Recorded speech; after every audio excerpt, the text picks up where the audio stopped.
ನಮಸ್ತೆ, welcome to global updates Kannada YouTube channel. ನಾನು ನಿಮ್ಮ ಪ್ರೀತಿಯ ಮಂಜುನಾಥ್ ಸರ್. ಫ್ರೆಂಡ್ಸ್, ಇವತ್ತಿನ ವಿಡಿಯೋದಲ್ಲಿ ನಾವು ಲಾಸ್ಟ್ ವಿಡಿಯೋದಲ್ಲಿ ಏನು ಮಾಡಿದ್ವಿ, PSI ಪಾರ್ಟ್ 1 ಮಾಡಿದ್ವಲ್ವಾ. 402 2024 ಆದಂಥ PSI ಇದನ್ನ ಯಾರು ಕಂಡಕ್ಟ್ ಮಾಡಿದ್ರು? KE ಅವರು ಕಂಡಕ್ಟ್ ಮಾಡಿದ್ರು.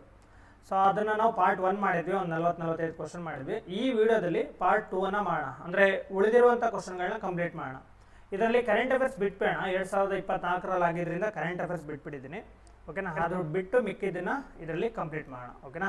ಸೊ KEನೇ ಎಕ್ಸಾಮ್ನ ಕಂಡಕ್ಟ್ ಮಾಡಿದ್ರಿಂದ ಸೊ ನೀವೇನು ಮಾಡ್ಬೋದು, ಈ ಕ್ವಶನ್ ಪೇಪರ್ ಹೇಗಿದೆ ಅಂತ ಅನಲೈಸ್ ಮಾಡಿದ್ರೆ ನೆಕ್ಸ್ಟ್ ಈಗ PC ಎಕ್ಸಾಮ್ ಬರ್ತಿದೆಯಲ್ವಾ, ಸೊ ಅದನ್ನು KE ಅವರು ಹೇಗೆ ಕಂಡಕ್ಟ್ ಮಾಡ್ತಾರೆ ಅಂದರೆ KE ಯಾವುದೇ ಎಕ್ಸಾಮ್ ಕಂಡಕ್ಟ್ ಮಾಡಲಿ ಅವರು ಯಾವ ಥರ ಸ್ಟ್ರಾಟಜಿನ ಇಟ್ಕೊಂಡಿದ್ದಾರೆ ಅನ್ನೋದೊಂದು ಐಡಿಯಾ ನಿಮಗೆ ಬರಬೇಕು. ಸೊ ಅದಕ್ಕೋಸ್ಕರ ಹಳೆ ಕ್ವಶನ್ ಪೇಪರ್ನ ಬಿಡಿಸೋದು ತುಂಬ ಇಂಪಾರ್ಟೆಂಟ್ ಆಗಿರುತ್ತೆ.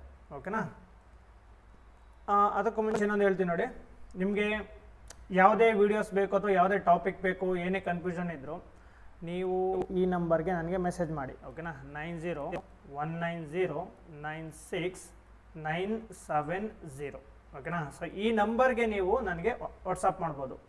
ಏನೋ ಯಾವುದಾದ್ರೂ ಟಾಪಿಕ್ ಬೇಕು ಅಂತಂದರೆ, ಈ ಟಾಪಿಕ್ ನೀವು ಸರಿ ಇದೆ, example Ramsar site, national park, ಈ ಥರ ಈ ಟಾಪಿಕ್ ಬೇಕಂದರೆ, ಏನಾದರೂ ಡೌಟ್ಸ್ ಇದ್ದರೆ, ಓಕೆ, ನಿಮ್ದು ಏನೇ ಕ್ವೈರೀಸ್ ಇದ್ದರೂ ಕೂಡ ಈ ನಂಬರ್ಗೆ ಒಂದು ವಾಟ್ಸಪ್ ಮೆಸೇಜ್ ಮಾಡಿ, 9019096970. ಓಕೆನಾ. ಇದಕ್ಕೆ ಕಾಂಟ್ಯಾಕ್ಟ್ ಮಾಡಿ ಮೆಸೇಜ್ ಹಾಕಿದ್ರೆ ಸಾಕು, ನಾನು ರಿಪ್ಲೈ ಮಾಡೋದಕ್ಕೆ ಟ್ರೈ ಮಾಡ್ತೀನಿ ಅದಕ್ಕೆ. ಓಕೆನಾ. ಮತ್ತು ನೀವು ಇನ್ನೇನಾದರೂ ಅಪ್ಡೇಟ್ಸ್ ಬೇಕಂದರೆ ನೀವು ಒಂದು ಇನ್ಸ್ಟಾಗ್ರಾಮ್ ಗ್ರೂಪ್ ಇದೆ, ಅದ್ರ ಹೆಸರು ಕೂಡ ಗ್ಲೋಬಲ್ ಅಪ್ಡೇಟ್ಸ್ ಅಂತಲೇ. ಚಾನಲ್ ನೇಮ್ ಏನಿದೆಯಲ್ಲ ಸೇಮ್ ನೇಮ್ನೇ ಇನ್ಸ್ಟಾಗ್ರಾಮಲ್ಲಿ ಕೂಡ ಇಟ್ಟಿದ್ದೀನಿ, global updates Kannada, same channel name ಇದೆ. ಇದರಲ್ಲೇ ನೀವು ಫಾಲೋ ಮಾಡ್ಬೋದು. ಎಕ್ಸಾಮ್ ಬಗ್ಗೆ ಏನೇ ಇನ್ಫಾರ್ಮೇಷನ್ ಇದ್ದರೂ, ಯಾವ ವಿಡಿಯೋ ಬರ್ತಿದೆ ಏನೋ ಅದಕ್ಕೆ ಸಂಬಂಧಪಟ್ಟಂಗೆಲ್ಲ ಇನ್ಸ್ಟಾಗ್ರಾಮಲ್ಲೂ ಕೂಡ ಅಪ್ಡೇಟ್ಸ್ ಮಾಡ್ತಾ ಇರ್ತೀನಿ, ಇದನ್ನು ಫಾಲೋ ಮಾಡ್ಬೋದು. ಅದ್ರ ಜೊತೆಗೆ ನಿಮ್ದು ಏನೋ ಕ್ವೈರೀಸ್ ಇದ್ದರೆ ಕೇಳಬೇಕು ಅಂದ್ಕೊಂಡ್ರೆ ಇದನ್ನು ಕಾಲ್ ಮಾಡೋವಾಗಿಲ್ಲ, ಏಕೆಂದರೆ ಇದು ಅಷ್ಟಾಗಿ ರಿಸೀವ್ ಮಾಡೋದಿಲ್ಲ, ಇದನ್ನು ಸೈಡಲ್ಲಿ ಇಟ್ಟಿರ್ತೀವಿ ಫೋನ್ನ, ಬರೀ ವಾಟ್ಸಪ್ಪಿಗೆ ಮಾತ್ರ ಯೂಸ್ ಮಾಡುವಂಥ ನಂಬರ್ ಇದು. ಸೊ ಈ ನಂಬರ್ಗೆ ನೀವು ಮೆಸೇಜ್ ಮಾಡ್ಬೋದು. ಓಕೆನಾ. ನಾನು ಅದನ್ನು ನೋಡಿಬಿಟ್ಟು ರಿಪ್ಲೈ ಮಾಡೋದಕ್ಕೆ ಟ್ರೈ ಮಾಡ್ತೀನಿ. ಓಕೆ, ಸ್ಟಾರ್ಟ್ ಮಾಡೋ ಇದನ್ನು. ಪಾರ್ಟ್ 2 PSI ಪಾರ್ಟ್ 2 ಅಲ್ವಾ.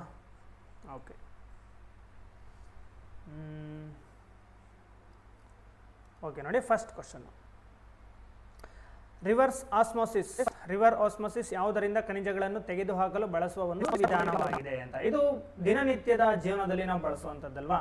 ನಾವೇನು ನೀರನ್ನ ಫಿಲ್ಟರ್ ಮಾಡೋದಕ್ಕೆ ಅಂತ ಯೂಸ್ ಮಾಡ್ತೀವಲ್ವಾ, ಸೊ ಅದರಲ್ಲಿ ಬಳಸುವಂಥ ಟೆಕ್ನಾಲಜಿನ ರಿವರ್ಸ್ ಆಸ್ಮೋಸಿಸ್ ಅಂತ ಕರೀತಾರೆ. ಇದನ್ನು ರಿವರ್ಸ್ ಆಸ್ಮೋಸಿಸ್ ಅಂತ.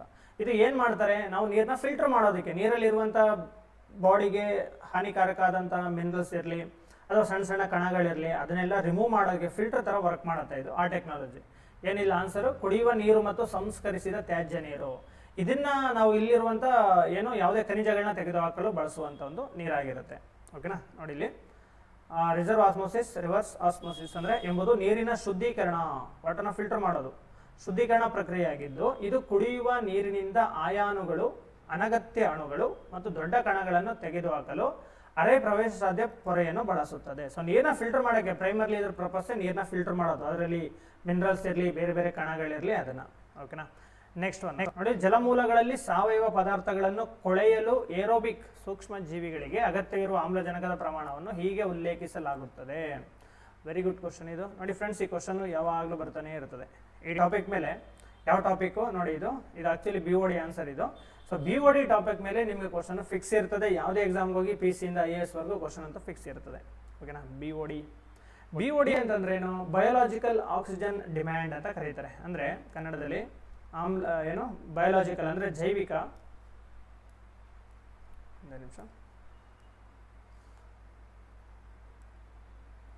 ಇಲ್ಲಿ ಬರೀತೀನಿ, ಜೈವಿಕ ಆಮ್ಲಜನಕದ, ಕನ್ನಡದಲ್ಲಿ ಹೇಳ್ತಾ ಇದ್ದೀನಿ, ಆಮ್ಲಜನಕದ ಬೇಡಿಕೆ. ಸೊ ಬಯೋಲಾಜಿಕಲ್ ಆಕ್ಸಿಜನ್ ಡಿಮ್ಯಾಂಡ್ ಅಂತ ಕರೀತಾರೆ. ಇದನ್ನ ಬಯೋಕೆಮಿಕಲ್ ಆಕ್ಸಿಜನ್ ಡಿಮ್ಯಾಂಡ್ ಅಂತಲೂ ಕರೀತಾರೆ. ಎರಡು ಯೂಸ್ ಮಾಡ್ಬೋದು, ಬಯೋಲಾಜಿಕಲ್ ಅಥವಾ ಬಯೋಕೆಮಿಕಲ್ ಆಕ್ಸಿಜನ್ ಡಿಮ್ಯಾಂಡ್ ಅಂತ ಕರೀಬೋದು. ಸೊ ಬಯೋಲಾಜಿಕಲ್ ಆಕ್ಸಿಜನ್ ಡಿಮ್ಯಾಂಡ್ ಏನಪ್ಪ, ಈಗ ನೋಡಿ ಇಲ್ಲಿ ಒಂದು ಕೆರೆ ಇದೆ, ಈ ಕೆರೆಯಲ್ಲಿ ಅಬ್ವಿಯಸ್ಲಿ ನೀರು ಇರ್ತದೆ. ಇಲ್ಲೇನಾದರೂ ಗೊಬ್ಬರ ಜಾಸ್ತಿ ಆಗಿಬಿಟ್ರೆ, ಗೊಬ್ಬರ ಏನು ನಾವು ಹೊಲಕ್ಕೆಲ್ಲ ಯೂಸ್ ಮಾಡ್ತೀವಲ್ವ, ಫಾಸ್ಫೇಟು, ಓಕೆ, ನೈಟ್ರೇಟು, ಇದೆಲ್ಲ ಹೊಲಕ್ಕೆ ಹಾಕಿದಾಗ ಮಳೆ ನೀರು ಅದ್ರ ಮೇಲೆ ಬಿದ್ದಾಗ ಅದರಲ್ಲಿ ಕರಗಿ ಈ ಕೆರೆಗೆ ಆ ನೀರು ಜೊತೆ ಗೊಬ್ಬರ ಎಲ್ಲ ಬಂದು ಸೇರಿಬಿಡುತ್ತೆ. ಈಗ ಏನಾಗುತ್ತೆ, ನೀರ ಮೇಲ್ಮೈನಲ್ಲಿ ಪಾಚಿ ಎಲ್ಲ ಬೆಳೆದ್ಬಿಡುತ್ತೆ ಅಲ್ವಾ, ಪಾಚಿ ಎಲ್ಲ ಬೆಳೆದ್ಬಿಡುತ್ತೆ. ಇದಕ್ಕೆ ಏನಂತ ಕರೀತಾರಪ್ಪ ಹೇಳಿ ನೋಡ್ವಾ, ನೋಡಿ ಡೈರೆಕ್ಟ್ ಕ್ವಶನ್ ಆಗ್ತವೆ ಇವೆಲ್ಲ. ಇದರ ಏನಂತ ಕರೀತಾರೆ ಇದನ್ನ, ಈ ತರ ಪಾಚಿ ಬೆಳೆಯೋದನ್ನ ಅಂತಂದ್ರೆ ಆಲ್ಗಲ್ ಬ್ಲೂಮ್ ಅಂತ ಕರೀತಾರೆ. ಆಲ್ಗಲ್ ಬ್ಲೂಮ್ ಅಂತ, ಆಲ್ಗಲ್ ಬ್ಲೂಮ್ ಅಂದ್ರೆ ಕನ್ನಡದಲ್ಲಿ ಪಾಚಿಗಳ ಹರಡುವಿಕೆ ಅಂತ ಅರ್ಥ. ವೆರಿ ಇಂಪಾರ್ಟೆಂಟ್, ಸುಮಾರು ಕ್ವಶನ್ ಬರ್ತಾ ನೋಡ್ಕೊಳ್ಳಿ ಇಲ್ಲಿ. ಆಲ್ಗಲ್ ಬ್ಲೂಮ್ ಅಂತಂದ್ರೆ ನೀರಲ್ಲಿ ಪೋಷಕಾಂಶಗಳು ಹೆಚ್ಚಾದಾಗ ಅದ್ರ ಮೇಲ್ಮೈನೆಲ್ಲ ಪಾಚಿ ಬೆಳೆದ್ಬಿಡುತ್ತೆ ಆಲ್ಗೆಗಳು, ಅದನ್ನ ಆಲ್ಗಲ್ ಬ್ಲೂಮ್ ಅಂತ ಕರೀತಾರೆ, ಪಾಚಿ ಹೂ ಅರಳುವಿಕೆ ಅಂತ. ಈ ತರ ಆದಾಗ ಏನಾಗುತ್ತೆ, ಇದು ಕೊಳೆತ ನಂತರ, ಇದು ಸತ್ತ ನಂತರ ತ್ಯಾಜ್ಯಗಳೆಲ್ಲ ಕೆಳಗಡೆ ಬೀಳುತ್ತೆ, ಇಲ್ಲಿ ಎಲ್ಲ ಬಂದು ಸಂಗ್ರಹಗೊಂಡ್ಬಿಡುತ್ತೆ. ಯಾವುದು, ಸಾವಯವ ತ್ಯಾಜ್ಯ. ಈಗ ಫಸ್ಟ್ ಇಲ್ಲಿ ತ್ಯಾಜ್ಯ ಇರಲಿಲ್ಲ, ಬ್ಯಾಕ್ಟೀರಿಯಾಗಳೆಲ್ಲ ಅದನ್ನ ವಿಘಟನೆ ಮಾಡಿಸ್ತಾ ಇದ್ವು, ಕೊಳಿಸ್ತಾ ಇದ್ವು ಅಥವಾ ಡಿಕಂಪೋಸ್ ಮಾಡ್ತಾ ಇದ್ವು. ಈಗ ತ್ಯಾಜ್ಯದ ಪ್ರಮಾಣ ಹೆಚ್ಚಾಗ್ಬಿಟ್ಟಿದೆ. ತ್ಯಾಜ್ಯದ ಪ್ರಮಾಣ ಹೆಚ್ಚಾಗ್ಬಿಟ್ರೆ ಇದು ಒಂದು ಸಮಸ್ಯೆ, ತ್ಯಾಜ್ಯದ ಪ್ರಮಾಣ ಹೆಚ್ಚಾಯ್ತು. ಸೆಕೆಂಡ್ ಸಮಸ್ಯೆ ಏನಾಯ್ತು ನೋಡಿ, ಫಸ್ಟ್ ಇಲ್ಲಿ ಬರೀ ನೀರು ಮಾತ್ರ ಇತ್ತು, ಸನ್ಲೈಟ್ ಬಿದ್ದಿದ್ದು ನೀರು ಒಳಗಡೆ ಹೋಗ್ತಾ ಇತ್ತು, ಒಳಗಡೆ ಇರುವಂತಹ ಫೈಟೋಪ್ಲಾಂಕ್ಟನ್ಸ್ಗಳು, ಸಸ್ಯಗಳು ಇವೆಲ್ಲ ಏನ್ ಮಾಡ್ತು, ಫೋಟೋಸಿಂಥೆಸಿಸ್ ಮಾಡ್ತಾ ಇದ್ವು, ಆಕ್ಸಿಜನ್ ಅನ್ನ ರಿಲೀಸ್ ಮಾಡ್ತಾ ಇದ್ವು. ಆದ್ರೆ ಇವಾಗ ಆಗಿರೋ ಸಮಸ್ಯೆ ನೋಡಿ, ಇಲ್ಲಿ ಮೇಲೆಲ್ಲ ಪಾಚಿ ಬೆಳ್ಕೊಂಡ್ಬಿಡ್ತಾ, ಈ ಪಾಚಿ ಬೆಳ್ಕೊಂಡ್ಬಿಟ್ರೆ ಸನ್ಲೈಟ್ ನೀರೊಳಗಡೆ ಹೆಂಗ್ ಹೋಗುತ್ತೆ, ಹೋಗಲ್ಲ, ವಾಪಸ್ ರಿಫ್ಲೆಕ್ಟ್ ಆಗ್ಬಿಡುತ್ತೆ. ಸೊ ಇದರಿಂದಾಗಿ ನೀರೊಳಗಿರೋ ಸಸ್ಯಗಳು ಫೋಟೋಸಿಂಥೆಸಿಸ್ ಮಾಡೋದಕ್ಕೆ ಸನ್ಲೈಟ್ ಇಲ್ದೇನೆ ಫೋಟೋಸಿಂಥೆಸಿಸ್ ಸ್ಟಾಪ್ ಆಗುತ್ತೆ. ಫೋಟೋಸಿಂಥೆಸಿಸ್ ಸ್ಟಾಪ್ ಆದ್ರೆ ಏನ್ ಸಮಸ್ಯೆ, ಆಕ್ಸಿಜನ್ ಇಲ್ಲ. ಆಕ್ಸಿಜನ್ ಅಂದ್ರೆ ಯೂಸಲಿ ನೋಡಿ, ನೀರೊಳಗಿರೋ ಆಕ್ಸಿಜನ್ DO ಅಂತ ಕರಿಬೇಕು. ಅನಿಲ ರೂಪದಲ್ಲಿ ಇದ್ರೆ ಆಕ್ಸಿಜನ್ ನೀರೊಳಗೆ ಕರಗಿರುತ್ತೆ, ಡಿಸಾಲ್ವ್ ಆಗಿರುತ್ತೆ, ಅದನ್ನ ಡಿಸಾಲ್ವ್ಡ್ ಆಕ್ಸಿಜನ್ ಅಂತ ಕರಿಬೇಕು. ಸೊ ಆಕ್ಸಿಜನ್ ಉತ್ಪಾದನೆ ಆಗ್ತಿಲ್ಲ, ಅದು ಕರೆಕ್ಟ್ ಇಲ್ಲ. ಇವಾಗ ಏನಾಗುತ್ತೆ, DO ಕಡಿಮೆ ಆಗ್ಬಿಡುತ್ತೆ. DO ಕಡಿಮೆ ಆಗೋದು ಅಂತಂದ್ರೆ ಒಂದೇನೆ, DO ಕಡಿಮೆ ಆದಾಗ ಏನಾಗುತ್ತೆ ಹೇಳಿ, ಇಲ್ಲಿರುವಂತಹ ಜೀವಿಗಳಿಗೆಲ್ಲ ಸಮಸ್ಯೆ ಆಗುತ್ತಲ್ವಾ. ಸೊ ಸಮಸ್ಯೆ ಆದಾಗ ಇಲ್ಲಿ ಎಲ್ಲರೂ ಆಕ್ಸಿಜನ್ ಬೇಕು ಬೇಕು ಅನ್ನೋಕೆ ಸ್ಟಾರ್ಟ್ ಮಾಡ್ಬಿಡ್ತವೆ. ಅದನ್ನೇ BOD ಅಂತ ಕರೆಯೋದು. ಅಂದ್ರೆ ಬಯೋಲಾಜಿಕಲ್ ಅಂದ್ಬಿಡಿ, ಆಕ್ಸಿಜನ್ಗೆ ಡಿಮ್ಯಾಂಡ್ ಹೆಚ್ಚಾಗ್ಬಿಡುತ್ತೆ. ಯಾವಾಗ DO ಪ್ರಮಾಣ ಕಡಿಮೆ ಆಗ್ಬಿಡುತ್ತೋ ಎಲ್ಲಾ ಜೀವಿಗಳು ಆಕ್ಸಿಜನ್ ಬೇಕು ಅಂತ ಒದ್ದಾಡಕ್ಕೆ ಶುರು ಮಾಡ್ಬಿಡ್ತವೆ. ಇದನ್ನೇ BOD ಅಂತ ಕರೆಯೋದು, ಬಯೋಲಾಜಿಕಲ್ ಆಕ್ಸಿಜನ್ ಡಿಮ್ಯಾಂಡ್ ಅಂತ ಕರೆಯೋದು.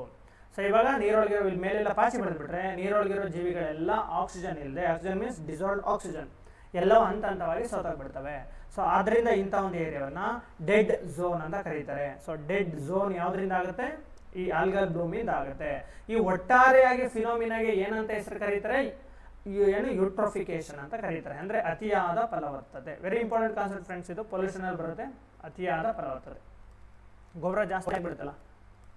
ಅತಿಯಾದ ಫಲವತ್ತತೆ ಅಂದ್ರೆ ಏನು, ನೀರಿಗೆ ಪೋಷಕಾಂಶಗಳು ಹೆಚ್ಚಾಗಿ ಸೇರೋದೇ ಅತಿಯಾದ ಫಲವತ್ತತೆ. ಇದರಿಂದ ಏನಾಗುತ್ತೆ, ಆಲ್ಗಲ್ ಬ್ಲೂಮ್ ಆಗುತ್ತೆ. ಆಲ್ಗಲ್ ಬ್ಲೂಮ್ ಆದಾಗ ಏನಾಗುತ್ತೆ, ನೀರೊಳಗಿರೋ DO ಕಡಿಮೆ ಆಗುತ್ತೆ, ಅಂದ್ರೆ ಡಿಸಾಲ್ವ್ಡ್ ಆಕ್ಸಿಜನ್. ಆ ಕರಗಿದ ಆಮ್ಲಜನಕ ಕಡಿಮೆ ಆದ್ರೆ ಏನಾಗುತ್ತೆ, BOD ಕ್ರೈಸಿಸ್ ಉಂಟಾಗುತ್ತೆ. ಇದರಿಂದ ಇಲ್ಲಿರೋ ಜೀವಿಗಳೆಲ್ಲ, ಜಲಚರ, ಮೀನು ಎಲ್ಲ ಸತ್ತೋಗ್ಬಿಡ್ತವೆ, ಇಡೀ ಇಕೋಸಿಸ್ಟಮೇ ಹಾಳಾಗುತ್ತೆ. ಓಕೆನಾ, ಇದನ್ನೇ BOD ಅಂತ ಕರೆಯೋದು. ಸೊ ಇಲ್ಲಿ ಏನ್ ಕೇಳಿದ್ದಾರೆ ನೋಡಿ, ಜಲಮೂಲಗಳಲ್ಲಿ ಸಾವಯವ ಪದಾರ್ಥಗಳು, BOD ಸಂಬಂಧಪಟ್ಟಿರೋದು ನೆನ್ಪಿಟ್ಕೊಳ್ಳಿ, ಆರ್ಗ್ಯಾನಿಕ್ ತ್ಯಾಜ್ಯಕ್ಕೆ ಮಾತ್ರ, ಸಾವಯವ ತ್ಯಾಜ್ಯಕ್ಕೆ ಮಾತ್ರ ಸಂಬಂಧಪಟ್ಟಿದೆ. ಇದನ್ನ ಕೊಳಿಸ್ಬೇಕು ಅಂತಂದ್ರೆ ಇರುವಂತ ಬ್ಯಾಕ್ಟೀರಿಯಾಗಳು ಏನಾಗುತ್ತೆ, ಆಮ್ಲಜನಕನ ಬೇಕು ಅಂತ ಕೇಳಕ್ ಶುರು ಮಾಡ್ತವೆ. ಯಾಕಂದ್ರೆ ಆಮ್ಲಜನಕ ಕೊರತೆ ಆಗ್ತಿದೆಯಾ, ಇದನ್ನೇ BOD ಅಂತ ಕರೆಯೋದು. BOD ನೆನ್ಪಿಟ್ಕೊಳ್ಳಿ, ಈ ಗ್ಯಾರಂಟಿ ಕ್ವಶನ್ ಬರ್ತವೆ ಎಕ್ಸಾಮ್ಗಳಲ್ಲಿ. ಓಕೆ, ನೆಕ್ಸ್ಟ್ ಕ್ವಶನ್ ನೋಡೋಣ. ಯಾರ ಆಳ್ವಿಕೆಯಲ್ಲಿ ನೋಡಿ, ಕನ್ನಡದಲ್ಲಿ ಕೊಟ್ಟಿದ್ದಾನೆ ಫರ್ನೋ ನುಂಜಿ ಅಂತ ಕೊಟ್ಟಿದ್ದಾರೆ. ಇದು ನ್ಯೂನಿಜ್ ಅಂತ ಕೊಡಬೇಕಿತ್ತು. ಇಲ್ಲಿ ನೋಡಿ ಕೊಟ್ಟಿದ್ದಾರೆ, during whose reign Fernao Nuniz a Portuguese traveller, ಪೋರ್ಚುಗೀಸ್ನ ಪ್ರವಾಸಿಗ, ವಿಸಿಟೆಡ್ ವಿಜಯನಗರ. ಸೊ ನ್ಯೂನಿಜ್ ಒಬ್ಬ ಪೋರ್ಚುಗೀಸ್ ಪ್ರವಾಸಿಗನಾಗಿದ್ದು ವಿಜಯನಗರಕ್ಕೆ ಭೇಟಿ ನೀಡಿದ್ದನು ಯಾರ ಆಳ್ವಿಕೆಯಲ್ಲಿ ಅಂತ ಕೇಳಿರೋದು, ಯಾರ ಆಳ್ವಿಕೆಯಲ್ಲಿ ಭೇಟಿ ನೀಡಿದ್ದ ಅಂತ. ಓಕೆ, ಸೊ ಇದು ವೆರಿ ಇಂಪಾರ್ಟೆಂಟ್ ಫ್ರೆಂಡ್ಸ್. ಇದು ವಿಜಯನಗರ ಸಾಮ್ರಾಜ್ಯದ ಬಗ್ಗೆ ಕೇಳುವಾಗ ಯಾವ ರಾಜನ ಆಳ್ವಿಕೆಯಲ್ಲಿ ಯಾವ ಟ್ರಾವೆಲರ್ಸ್ಗಳು, ಪ್ರವಾಸಿಗರು ಭೇಟಿ ಕೊಟ್ಟಿದ್ರು ಅನ್ನೋದು ತುಂಬಾ ಇಂಪಾರ್ಟೆಂಟ್ ಹಿಸ್ಟ್ರಿನಲ್ಲಿ. ಓಕೆನಾ, ಈಗ ಅದಕ್ಕೆ ಸಂಬಂಧಪಟ್ಟಂಗೆ ನೋಡೋಣ. ಇಲ್ಲಿ ನೋಡಿ, ಇದೆಲ್ಲಾನು ಬರೆದಿಟ್ಕೊಂಡ್ಬಿಡಿ, ವೆರಿ ಇಂಪಾರ್ಟೆಂಟ್. ನಿಮಗೆ ಗ್ಯಾರಂಟಿ ಕ್ವಶನ್ ಆಗುತ್ತೆ ಈಗ ಬರೋ ಎಕ್ಸಾಮ್ಗಳಲ್ಲಿ. ನೋಡಿ, ಯಾರ್ಯಾರು ಆಳ್ವಿಕೆನಲ್ಲಿ ಯಾರಿದ್ರು ಅಂತ ಕೊಟ್ಟಿದ್ದೀನಿ ನೋಡಿ. ಸೊ ಅಬ್ದಾಲಿ, ಓಕೆ, ಅಬು ಅಬ್ದುಲ್ಲಾ, ಅಥವಾ ಅವನ ಹೆಸರು ಆಕ್ಚುಲಿ ಫೇಮಸ್ ಆಗಿರೋದು ಇಬ್ನ ಬತೂತಾ ಅಂತ ಕರೀತಾರೆ ಅವನ್ನ, ಇಬ್ನ ಬತೂತಾ ಅಂತ. ಓಕೆ, ಇವನು ಬರ್ದಿರೋ ಬುಕ್ ಯಾವ್ದಪ್ಪ, ರಿಹ್ಲಾ ಅನ್ನೋದು ಇವನು ಬರ್ದಿರುವಂತ ಬುಕ್.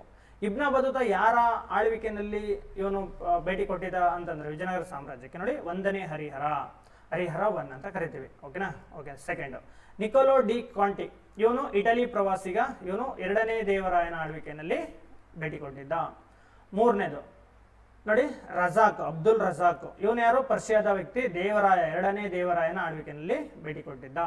ನೆಕ್ಸ್ಟ್ ನಿಕಿಟಿನ್ ಯಾರು, ರಷ್ಯಾದಿಂದ ಬಂದಿರುವಂತಹ ಪ್ರವಾಸಿಗ, ವಿರೂಪಾಕ್ಷರಾಯ ಅಂದ್ರೆ 2ನೇ ವಿರೂಪಾಕ್ಷನ ಆಳ್ವಿಕೆಯಲ್ಲಿ ಇವನು ಭೇಟಿ ಕೊಟ್ಟಿದ್ದ. ಓಕೆ, ನೋಡಿ ಇಲ್ಲಿ ಸುಮಾರು ಜನ ಇದ್ದಾರೆ.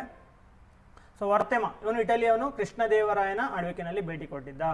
ನೆಕ್ಸ್ಟ್ ಬಾರ್ಬೋಸಾ, ಇವನು ಕೂಡ ಕೃಷ್ಣದೇವರ, ನೋಡಿ ಕೃಷ್ಣದೇವರಾಯನ ಆಳ್ವಿಕೆಯಲ್ಲಿ 1 2 3 4 ಈ 4 ಜನನು ಬರ್ತಾರೆ. ಯಾರ್ಯಾರಪ್ಪ? ಸೊ ಒಂದು ವರ್ತೇಮ ಅಂತ ಒಬ್ಬ, ಇವನು ಅಷ್ಟು ಫೇಮಸ್ ಇಲ್ಲ, but okay Varthema. Next Barbosa, very famous, Krishnadevaraya. Next Paes ಅಂತ ಬರ್ತಾನೆ, ಡೊಮಿಂಗೋ ಪಿಯಾಸ್ ಅಂತ ಬರ್ತಾನೆ, ಇವನು ಪೋರ್ಚುಗೀಸ್ ಅವನು, ಇವನು ಕೃಷ್ಣದೇವರಾಯ. ನೆಕ್ಸ್ಟು ಎಷ್ಟು ಅಚ್ಯುತರಾಯ ಅಲ್ವಾ, ಇಷ್ಟು ಇವು 3 ಇವು ನೆನ್ಪಿಟ್ಕೊಳ್ಳಿ ನೋಡಿ. ಸೊ ಕೃಷ್ಣದೇವರಾಯನ ಆಳ್ವಿಕೆಯಲ್ಲಿ ಬಂದವರು 3 ಜನ. ಯಾರ್ಯಾರು? ವರ್ತೇಮ ಒಬ್ಬ, ಬಟ್ ಅವನು ಅಷ್ಟು ಫೇಮಸ್ ಇಲ್ಲ. ಬಾರ್ಬೋಸಾ ತುಂಬ ಫೇಮಸ್ಸು, ಮತ್ತೆ ಡೊಮಿಂಗೋ ಪಿಯಾಸ್. ಸೊ ಇವರು 3 ಜನನು ಕೂಡ ಕೃಷ್ಣದೇವರಾಯನ ಆಳ್ವಿಕೆಯಲ್ಲಿ ಬಂದಿದ್ರು, ಪ್ರವಾಸ ಮಾಡ್ಕೊಂಡು ಬಂದಿರ್ತಾರೆ. ನೆಕ್ಸ್ಟ್ ನ್ಯೂನಿಜ್, ನೋಡಿ ಕ್ವಶನ್ ಕೇಳಿರೋದು ಯಾರು ಇಲ್ಲಿ? ನ್ಯೂನಿಜ್ ಅಲ್ವಾ, ಫರ್ನಾವನ್ ನ್ಯೂನಿಜ್ ಅಂತ. ಇವನು ಪೋರ್ಚುಗಲ್ ಟ್ರಾವೆಲರ್ ಆಗಿದ್ದ. ಅಚ್ಯುತ ದೇವರಾಯ, ವೆರಿ ಗುಡ್, ಅಚ್ಯುತ ದೇವರಾಯನ ಆಳ್ವಿಕೆಯಲ್ಲಿ ಇವನು ಭೇಟಿ ಕೊಟ್ಟಿದ್ದ. ನೆಕ್ಸ್ಟ್ ಮಾರ್ಕೋ ಪೋಲೋ ವೆನಿಸ್ ನಗರದವನು, ಇವನು ಕೂಡ ಅಚ್ಯುತ ದೇವರಾಯನ ಆಳ್ವಿಕೆಯಲ್ಲಿ ಭೇಟಿ ಕೊಟ್ಟಿದ್ದ. ಇವನ ಬರೆದಿಟ್ಕೊಳ್ಳಿ, ನೆನ್ಪಿಟ್ಕೊಳ್ಳಿ, ಒಟ್ಟಿದ್ದು ಎಕ್ಸಾಮಲ್ ಅಂತೂ ಬರುತ್ತೆ. ಓಕೆನಾ? ಓಕೆ, ನೆಕ್ಸ್ಟ್ ಕ್ವಶನ್ ಇದ್ದ. ಓಕೆ, ನೆಕ್ಸ್ಟ್ ನೋಡುವ. ಅಚ್ಯುತ ದೇವರಾಯಲ್ಲಿ ಆಪ್ಷನ್ ಬಿ. ನೆಕ್ಸ್ಟ್ 45, ಈ ಕೆಳಗಿನ ಯಾವ ಸ್ಥಳಗಳು 2ನೇ ಆಂಗ್ಲೋ ಮೈಸೂರು ಯುದ್ಧದೊಂದಿಗೆ ಸಂಬಂಧ ಹೊಂದಿಲ್ಲ? 2ನೇ Anglo Mysuru, second Anglo Mysuru war ಬಗ್ಗೆ ಕೇಳಿದ್ದಾನೆ. ಯಾರ ನಡುವೆ ನಡೀತಪ್ಪ ಇದು? ಆಂಗ್ಲೋ ಅಂದ್ರೆ ಬ್ರಿಟಿಷರು, ಮೈಸೂರು ಅಂದ್ರೆ ಮೈಸೂರಲ್ಲಿ ಯಾರಿದ್ರು ಅವಾಗ? ಹೈದರ್ ಅಲಿ ಮತ್ತು ಯಾರು ಇನ್ನೊಬ್ಬ ಅವ್ರ ಮಗ Tipu. Okay, so 4 Anglo Mysuru ಯುದ್ಧಗಳು ನಡೆದ್ವಲ್ವಾ? ಸೊ ಅದರಲ್ಲಿ ಹೈದರ್ ಅಲಿ ಮತ್ತು ಟಿಪ್ಪು ಸುಲ್ತಾನ್ ಇಬ್ಬರು ಇದ್ರು. ಫಸ್ಟು ಹೈದರ್ ಅಲಿ, ಟಿಪ್ಪು ಸುಲ್ತಾನ್ ಸೇರ್ಕೋತಾರೆ. ಸೊ 2ನೇ ಆಂಗ್ಲೋ ಮೈಸೂರು ವಾರ್ಗಳು ಇವರಿಬ್ಬರ ನಡುವೆ, ಮೈಸೂರಲ್ಲಿ ಯಾರು? ಹೈದರ್ ಅಲಿ ಮತ್ತು ಟಿಪ್ಪು ಸುಲ್ತಾನ್ ಮತ್ತು ಬ್ರಿಟಿಷರ ನಡುವೆ ನಡೆಯುತ್ತೆ. ಸೊ ಅದ್ರಲ್ಲಿ ಕೇಳಿರೋದು 2ನೇ ಆಂಗ್ಲೋ ಮೈಸೂರು ಯುದ್ಧಕ್ಕೆ ಯಾವುದು ಸಂಬಂಧ ಹೊಂದಿಲ್ಲ ಅಂತ ಕೊಟ್ಟಿದ್ದಾರೆ. ನೋಡಿ, ಪೋರ್ಟ್ರೋನೋವೋ, ಪೊಲ್ಲಿಲೋರು ಮತ್ತು ಸ್ನೋಲಿಂಗೂರು, ಇವು 3 2ನೇ ಆಂಗ್ಲೋ ಮೈಸೂರು ವಾರ್ಗೆ ಸಂಬಂಧಪಟ್ಟಿರುವಂಥ ಪ್ಲೇಸ್ಗಳು. ಇಲ್ಲಿ ಯಾವುದು ಸಂಬಂಧ ಹೊಂದಿಲ್ಲ ಅಂತ ಕೇಳಿದ್ರು. ನೆಗೆಟಿವ್ ಸ್ಟೇಟ್ಮೆಂಟ್ ಫ್ರೆಂಡ್ಸ್, ಇದು ನೆಗೆಟಿವ್ ನೋಡ್ಕೋಬೇಕು. ಯಾವುದಂದ್ರೆ ವಾಂಡಿವಾಸ್ ಸಂಬಂಧಪಡಲ್ಲ. ಯಾಕೆ? ಮತ್ತೆ ವಾಂಡಿವಾಸ್ ಯಾವ್ದು ಸಂಬಂಧಪಟ್ಟಿದೆ ಅಂತಂದ್ರೆ ಇದು ಇದಕ್ಕೆ ಸಂಬಂಧಪಟ್ಟಿರೋದು ಯಾವುದೋ ಕರ್ನಾಟಿಕ್ ವಾರ್, ಯಾವುದೋ ಫ್ರೆಂಚರು, ಬ್ರಿಟಿಷರು ಮತ್ತು ಫ್ರೆಂಚ್ ನಡುವೆ ನಡೆದಿದ್ದು. ಬ್ರಿಟಿಷರು ಮತ್ತು ಫ್ರೆಂಚ್ ಅವ್ರ ನಡುವೆ ನಡೆದಂಥ ಕರ್ನಾಟಿಕ್ ವಾರ್ಗೆ ಸಂಬಂಧಪಟ್ಟಿದ್ದು. ಇಲ್ಲಿ ನೋಡಿ, 3ನೇ ಕರ್ನಾಟಿಕ್ ಯುದ್ಧ ನೆನ್ಪಿಟ್ಕೊಳ್ಳಿ. ಯಾವಾಗ ನಡೀತಪ್ಪ ಇದು? 1760ರಲ್ಲಿ. 3ನೇ ಕರ್ನಾಟಿಕ್ ಯುದ್ಧದ ಸಮಯದಲ್ಲಿ ವಾಂಡಿವಾಸ್ ಕದನ ನಡೆಯಿತು. ವಾಂಡಿವಾಸ್ ಕದನ ಯಾಕೆ ತುಂಬ ಇಂಪಾರ್ಟೆಂಟ್ ಅಂದ್ರೆ ಫ್ರೆಂಡ್ಸ್ ನೆನ್ಪಿಟ್ಕೊಳ್ಳಿ. ಈ ವಾಂಡಿವಾಸ್ ಕದನ ಬ್ರಿಟಿಷರು ಮತ್ತು ಫ್ರೆಂಚರ ನಡುವೆ ನಡೀತಲ್ವಾ? ಈ ಕದನ ಆದ ನಂತರ, ಅಥವಾ ಈ ಕದನದಲ್ಲಿ, ವಾಂಡಿವಾಸ್ ಕದನದಲ್ಲಿ ಫ್ರೆಂಚರು ವಾಶ್ಔಟ್ ಆಗಿಬಿಡ್ತಾರೆ. ಕಂಪ್ಲೀಟಾಗಿ ಇಂಡಿಯಾದಿಂದ ಅವರು ಎಕ್ಸಿಟ್ ಆಗಿದ್ದೆ ಈ ವಾರಿಂದ. ವಾಂಡಿವಾಸ್ ಕದನದಿಂದ ಫ್ರೆಂಚರು ವಾಶ್ಔಟ್ ಆಗಿಬಿಡ್ತಾರೆ. ಸೊ ಇದು ಯಾವುದು ಸಂಬಂಧಪಟ್ಟಿದ್ದು? ಕರ್ನಾಟಿಕ್ ವಾರಕ್ಕೆ ಸಂಬಂಧಪಟ್ಟಿದ್ದು ವಾಂಡಿವಾಸ್ ಕದನ. ಬಟ್ ಇವಿದೆಲ್ಲ ಪೋರ್ಟೋನೋವೋ ಮತ್ತು ಪೊಲ್ಲಿಲೋರು, ಸ್ಟೋಲಿಂಗೂರು, ಇದು ಏನು 2ನೇ ಆಂಗ್ಲೋ ಮೈಸೂರಿಗೆ ಯುದ್ಧಕ್ಕೆ ಸಂಬಂಧಪಟ್ಟಿರುವಂಥ ಒಂದು ಪ್ಲೇಸ್ಗಳಾಗಿರ್ತವೆ. ಓಕೆನಾ? Okay, next question. ಆರ್ಕಿಯೋಪ್ಟೆರಿಕ್ಸಿ ಯಾವುದಕ್ಕೆ ಸಂಬಂಧಿಸಿದೆ ಅಂತ? ಆರ್ಕಿಯೋಪ್ಟೆರಿಕ್ಸಿ ಅಂತಂದ್ರೆ ಇದು ನೋಡಿ, ಇದು ಆಕ್ಚುಲಿ ಏವ್ಸ್ ಮತ್ತೆ ರೆಪ್ಟೈಲ್ಸ್ಗೆ ಸಂಬಂಧಪಟ್ಟಿದ್ದು. ಏವ್ಸ್ ಅಂದ್ರೆ ಏನಪ್ಪ? ಏವ್ಸ್ ಅಂದ್ರೆ ಪಕ್ಷಿಗಳು ಅಂತ. ಏವ್ಸ್ ಅಂದ್ರೆ ಪಕ್ಷಿಗಳು, ರೆಪ್ಟೈಲ್ಸ್ ಅಂದ್ರೆ ಸರೀಸೃಪಗಳು. ಇವೆರಡರ ನಡುವಿನ ಕೊಂಡಿ ಆಕ್ಚುಲಿ ನೆನ್ಪಿಟ್ಕೊಳ್ಳಿ. ಇಲ್ಲಿ ಪಕ್ಷಿ ಮತ್ತೆ ಸರೀಸೃಪಗಳು ಇವೆರಡರ ನಡುವಿನ ಕೊಂಡಿಯಾಗಿ ನಾವು ಪ್ರಭೇದಗಳ ಡಾರ್ವಿನ್ ಥಿಯರಿನಲ್ಲಿ ಈ ಎವಲ್ಯೂಷನ್ ಆಫ್ ಥಿಯರಿನ ಅಬ್ಸರ್ವ್ ಮಾಡುವಾಗ, ಎವಲ್ಯೂಷನ್ ಥಿಯರಿನ, ಅದರಲ್ಲಿ ನಮಗೆ ಇವೆರಡರ ನಡುವೆ ಏನು ಸಂಬಂಧ ಇದೆ ಅಂತ ನೋಡಿದಾಗ ಈ ಪಕ್ಷಿ ನಮಗೆ ಇದರ ಫಾಸಿಲ್ಸ್ ಮೂಲಕ ನಮಗೆ ಇದಕ್ಕೆ ಆನ್ಸರ್ ಸಿಗುತ್ತೆ. ಈ ಆರ್ಕಿಯೋಪ್ಟೆರಿಕ್ಸ್ ಏನೋ ಒಂದು ಪಕ್ಷಿ ಇದೆಯಲ್ಲ, ಇದು ಸ್ವಲ್ಪ ಪಕ್ಷಿ ಥರನೂ ಇದೆ ಮತ್ತೆ ರೆಪ್ಟೈಲ್ಸ್ ಥರನೂ ಸಿಗುತ್ತೆ. ಸೊ ಇದು ಎರಡರ ನಡುವಿನ ಕೊಂಡಿ ಆಗಿರುತ್ತೆ. ಸೊ ಅದ್ರ ಹೆಸರೇ ಆರ್ಕಿಯೋಪ್ಟೆರಿಕ್ಸಿ ಅಂತ. ಓಕೆನಾ? Okay, next. ಯಶೋಧರ ಚರಿತೆ ಎಂಬ ಪುಸ್ತಕವನ್ನು ಬರೆದವರು ಯಾರು? ಯಶೋಧರ ಚರಿತೆ ನೋಡಿ, ಯಶೋಧರ ಚರಿತೆ ವೆರಿ ಇಂಪಾರ್ಟೆಂಟು. ಓಕೆ, ಇದ್ರ ಬಗ್ಗೆ ನೋಡುವ ಈಗ. ಓಕೆ, ನೋಡಿ ಇಲ್ಲಿ ಯಶೋಧರ ಚರಿತೆ ಪುಸ್ತಕವನ್ನು ಪ್ರಸಿದ್ಧ ಕನ್ನಡದ ಕವಿ ಜನ್ನ ಬರೆದಿದ್ದಾರೆ. ಇವರು ಯಾವಾಗ ಸೇರಿದ್ದು? 13ನೇ ಶತಮಾನದಲ್ಲಿ ಹೊಯ್ಸಳ ಸಾಮ್ರಾಜ್ಯದ ಪ್ರಮುಖ ಆಸ್ಥಾನ ಕವಿಯಾಗಿದ್ದರು. ಹೊಯ್ಸಳ ಸಾಮ್ರಾಜ್ಯದಲ್ಲಿ ಒಬ್ಬ ಕೋರ್ಟ್ ಪೊಯೆಟ್ ಆಗಿದ್ದರು, ಆಸ್ಥಾನ ಕವಿಯಾಗಿದ್ದರು ಮತ್ತು ಕನ್ನಡ ಭಾಷೆ ಅತ್ಯಂತ ಪ್ರಭಾವಶಾಲಿ ಬರಹಗಾರರಲ್ಲಿ ಒಬ್ಬರು. ಜನ್ನ ಆನ್ಸರ್ ಆಗ್ತಾರೆ. ಈ ರನ್ನ ಯಾರಪ್ಪ? ನೋಡಿ, ರನ್ನ ಗದಾಯುದ್ಧ ಕೇಳಿದ್ರೆ ರನ್ನನ ಗದಾಯುದ್ಧ ಅಂತಾನೆ ಕರೀತಾರೆ ಇದನ್ನ. ಸಾಹಸ ಭೀಮ ವಿಜಯಂ ಅಂತ ಇದ್ರ ಹೆಸರು. ಗದಾಯುದ್ಧ, ರನ್ನನ ಗದಾಯುದ್ಧ. ಸೊ ಇದನ್ನ ಬರೆದಿದ್ದು ಯಾರು? ರನ್ನ. ಓಕೆ. ಕೇಶಿರಾಜ, ಯಾರಿಗೆ ಕೇಶಿರಾಜ? ಪಂಪನಿಗೆ ಆಶ್ರಯ ನೀಡಿದ್ದಲ್ವ ಕೇಶಿರಾಜ ಕನ್ನಡದ ಒಂದು ಮೊದಲ ಕೃತಿಯನ್ನ ಒಂದು ವಿಷಯಕ್ಕೆ ಸಂಬಂಧಪಟ್ಟಂಗೆ ಬರೆದವರು. ಈ ಕೇಶಿರಾಜ ಯಾರು ಅಂತ ಇದೆ ನಿಮಗೆ ಕ್ವಶನ್, ನೀವೇ ಇದರಲ್ಲಿ ಕಮೆಂಟ್ ಮಾಡಿ ತಿಳಿಸ್ಬೇಕು ಕೇಶಿರಾಜ ಯಾರು ಅಂತ. ಓಕೆನಾ? ಆಹಾರ ಸರಪಳಿ ಸೂಚಿಸುತ್ತದೆ. ಕ್ವಶನ್ ಕ್ಲಿಯರ್ ಆಗಿಲ್ಲ. ಎ ಫುಡ್ ಚೈನ್ ಇಂಡಿಕೇಟ್ಸ್ ಆಹಾರ ಸರಪಳಿಯು ಏನೇನು ಸೂಚಿಸುತ್ತದೆ ಅಂತ ಕೇಳಬೇಕಿತ್ತು. ಓಕೆ, ನೋಡಿ ಇಲ್ಲಿ ಆಹಾರ ಸರಪಳಿ ಅಂತಂದ್ರೆ ನಿಮ್ಗೆ ಇದು ಗೊತ್ತಿರಬೇಕು. ಇದಕ್ಕೆ ಆನ್ಸರ್ ಆಕ್ಚುಲಿ ಇದು ಬರುತ್ತೆ, ಬಯೋಮಾಸ್ ವರ್ಗಾವಣೆಯೊಂದಿಗೆ ಸಂಯೋಜಿತವಾಗಿರುವ ರೇಖಾತ್ಮಕ ಶಕ್ತಿ ವರ್ಗಾವಣೆ ಅನ್ನೋದು ಆನ್ಸರು. ಬಯೋಮಾಸ್ ಅಂದ್ರೆ ಜೈವಿಕ ರಾಶಿ ಅಂತ. ಎಕ್ಸಾಂಪಲ್ ನೋಡಿ, ಇವಾಗ ಆಹಾರ ಸರಪಳಿ ಅಂತಂದ್ರೇನು, ಈಗ ನೋಡಿ ಒಂದು ಆಹಾರ ಸರಪಳಿ ಬರೀತೀನಿ. ಈಗ ಎಲ್ಲೋ ಒಂದು ಹುಲ್ಲು ಬೆಳ್ಕೊಂಡಿರುತ್ತೆ ಪ್ಲಾಂಟ್, ಇದನ್ನ ಯಾರಪ್ಪ ತಿಂತಾರೆ? ಒಂದು ಮೊಲ ತಿನ್ನುತ್ತೆ. ಈ ಮೊಲವನ್ನ ಯಾರು ತಿಂತಾರೆ? ಒಂದು ಚಿರತೆ ತಿನ್ನುತ್ತೆ. ಈ ಚಿರತೆನ ಯಾರು ತಿಂತಾರೆ? ಒಂದು ಹುಲಿ ತಿನ್ನುತ್ತೆ ಅಲ್ವಾ. ಸೊ ಇದೊಂದು ಏನಪ್ಪ, ಇದೊಂದು ಫುಡ್ ಚೈನು. ಸೊ ಇಲ್ಲಿ ಪ್ರೊಡ್ಯೂಸರ್ ಯಾರು? ಹುಲ್ಲು, ಪ್ಲಾಂಟ್ ಅಥವಾ ಹುಲ್ಲು ಏನಾದ್ರು ಬರ್ಕೊಳ್ಳಿ, ಇದು ಪ್ರೊಡ್ಯೂಸರ್, ಉತ್ಪಾದಕ ಜೀವಿ. ಇವೆಲ್ಲವೂ ಇವರೆಲ್ಲರೂ ಕನ್ಸ್ಯೂಮರ್ಸ್, ಭಕ್ಷಕ ಜೀವಿಗಳು ಅಂತ ಕರೀತಾರೆ. ಇದು ಪ್ರಾಥಮಿಕ ಭಕ್ಷಕ, ಇದು ದ್ವಿತೀಯ ಭಕ್ಷಕ, ಇದು ತೃತೀಯ ಭಕ್ಷಕ. ನೋಡಿ ಇಲ್ಲಿ ಒಂದು ಜೀವಿ ಮತ್ತೊಂದು ಜೀವಿ ಮೇಲೆ ಆಹಾರಕ್ಕೋಸ್ಕರ ಅವಲಂಬನೆಯಾಗಿದೆ. ಮೊಲ ಹುಲ್ ಮೇಲೆ ಡಿಪೆಂಡ್ ಆಗಿದೆ, ಚಿರತೆ ಮೊಲದ ಮೇಲೆ, ಹುಲಿ ಚಿರತೆ ಮೇಲೆ ಡಿಪೆಂಡ್ ಆಗಿದೆ. ಈ ರೀತಿಯ ಅವಲಂಬನೆ ಆಹಾರ ಸರಪಳಿ ರಚನೆ ಆಗೋದಕ್ಕೆ ಕಾರಣ ಆಗುತ್ತೆ. ಇದರಲ್ಲಿ 2 ತರ ಆಹಾರ ಸರಪಳಿಗಳು ಬರ್ತವೆ. ಒಂದು ಟೆರೆಸ್ಟ್ರಿಯಲ್ ಫುಡ್ ಚೈನ್ ಅಂತ ಕರೀತಾರೆ. ನೋಡಿ ಭೂಮಿ ಮೇಲೆ ಈ ತರ ಇರುತ್ತೆ. ಭೂಮಿ ಮೇಲೆ ನೋಡಿ ಇಲ್ಲಿ ಹುಲ್ಲು, ಮೊಲ, ಚಿರತೆ ಇದೆಲ್ಲ ಭೂಮಿ ಮೇಲೆ ಅಲ್ವಾ, ಇದನ್ನ ಟೆರೆಸ್ಟ್ರಿಯಲ್ ಫುಡ್ ಚೈನ್ ಅಂತ ಕರೀತಾರೆ. ನೀರಲ್ಲಿ ಹೆಂಗಿರ್ತದೆ? ಜಲ ಪರಿಸರ ವ್ಯವಸ್ಥೆಯಲ್ಲಿ ನೋಡಿ, ನೀರು ಇಲ್ಲಿ ಹೆಂಗಿರ್ತದೆ ನೋಡಿ, ಇದು ಭೂಮಿ ಮೇಲೆ ಹೀಗಿರುತ್ತೆ ಅಂದ್ರೆ ನೀರಲ್ಲಿ ಹೇಗಿರುತ್ತೆ? ಇಲ್ಲಿ ಉತ್ಪಾದಕರು ಯಾರಪ್ಪ? ಭೂಮಿ ಮೇಲೆ ಉತ್ಪಾದಕರು ಹುಲ್ಲು, ಪ್ಲಾಂಟ್ಸ್, ಗಿಡ ಮರ ಅಂತ ಕರಿತೀವಿ.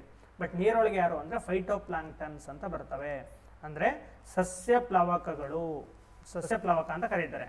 ಇವು ಉತ್ಪಾದಕರಾಗಿರ್ತವೆ. ಓಕೆ, ಸೇಮ್ ಹುಲ್ಲು ಇದೆಯಲ್ಲ ಆ ತರ ನೀರೊಳಗಡೆ ಆಹಾರ ಉತ್ಪಾದನೆ ಮಾಡೋರು ಇವರು.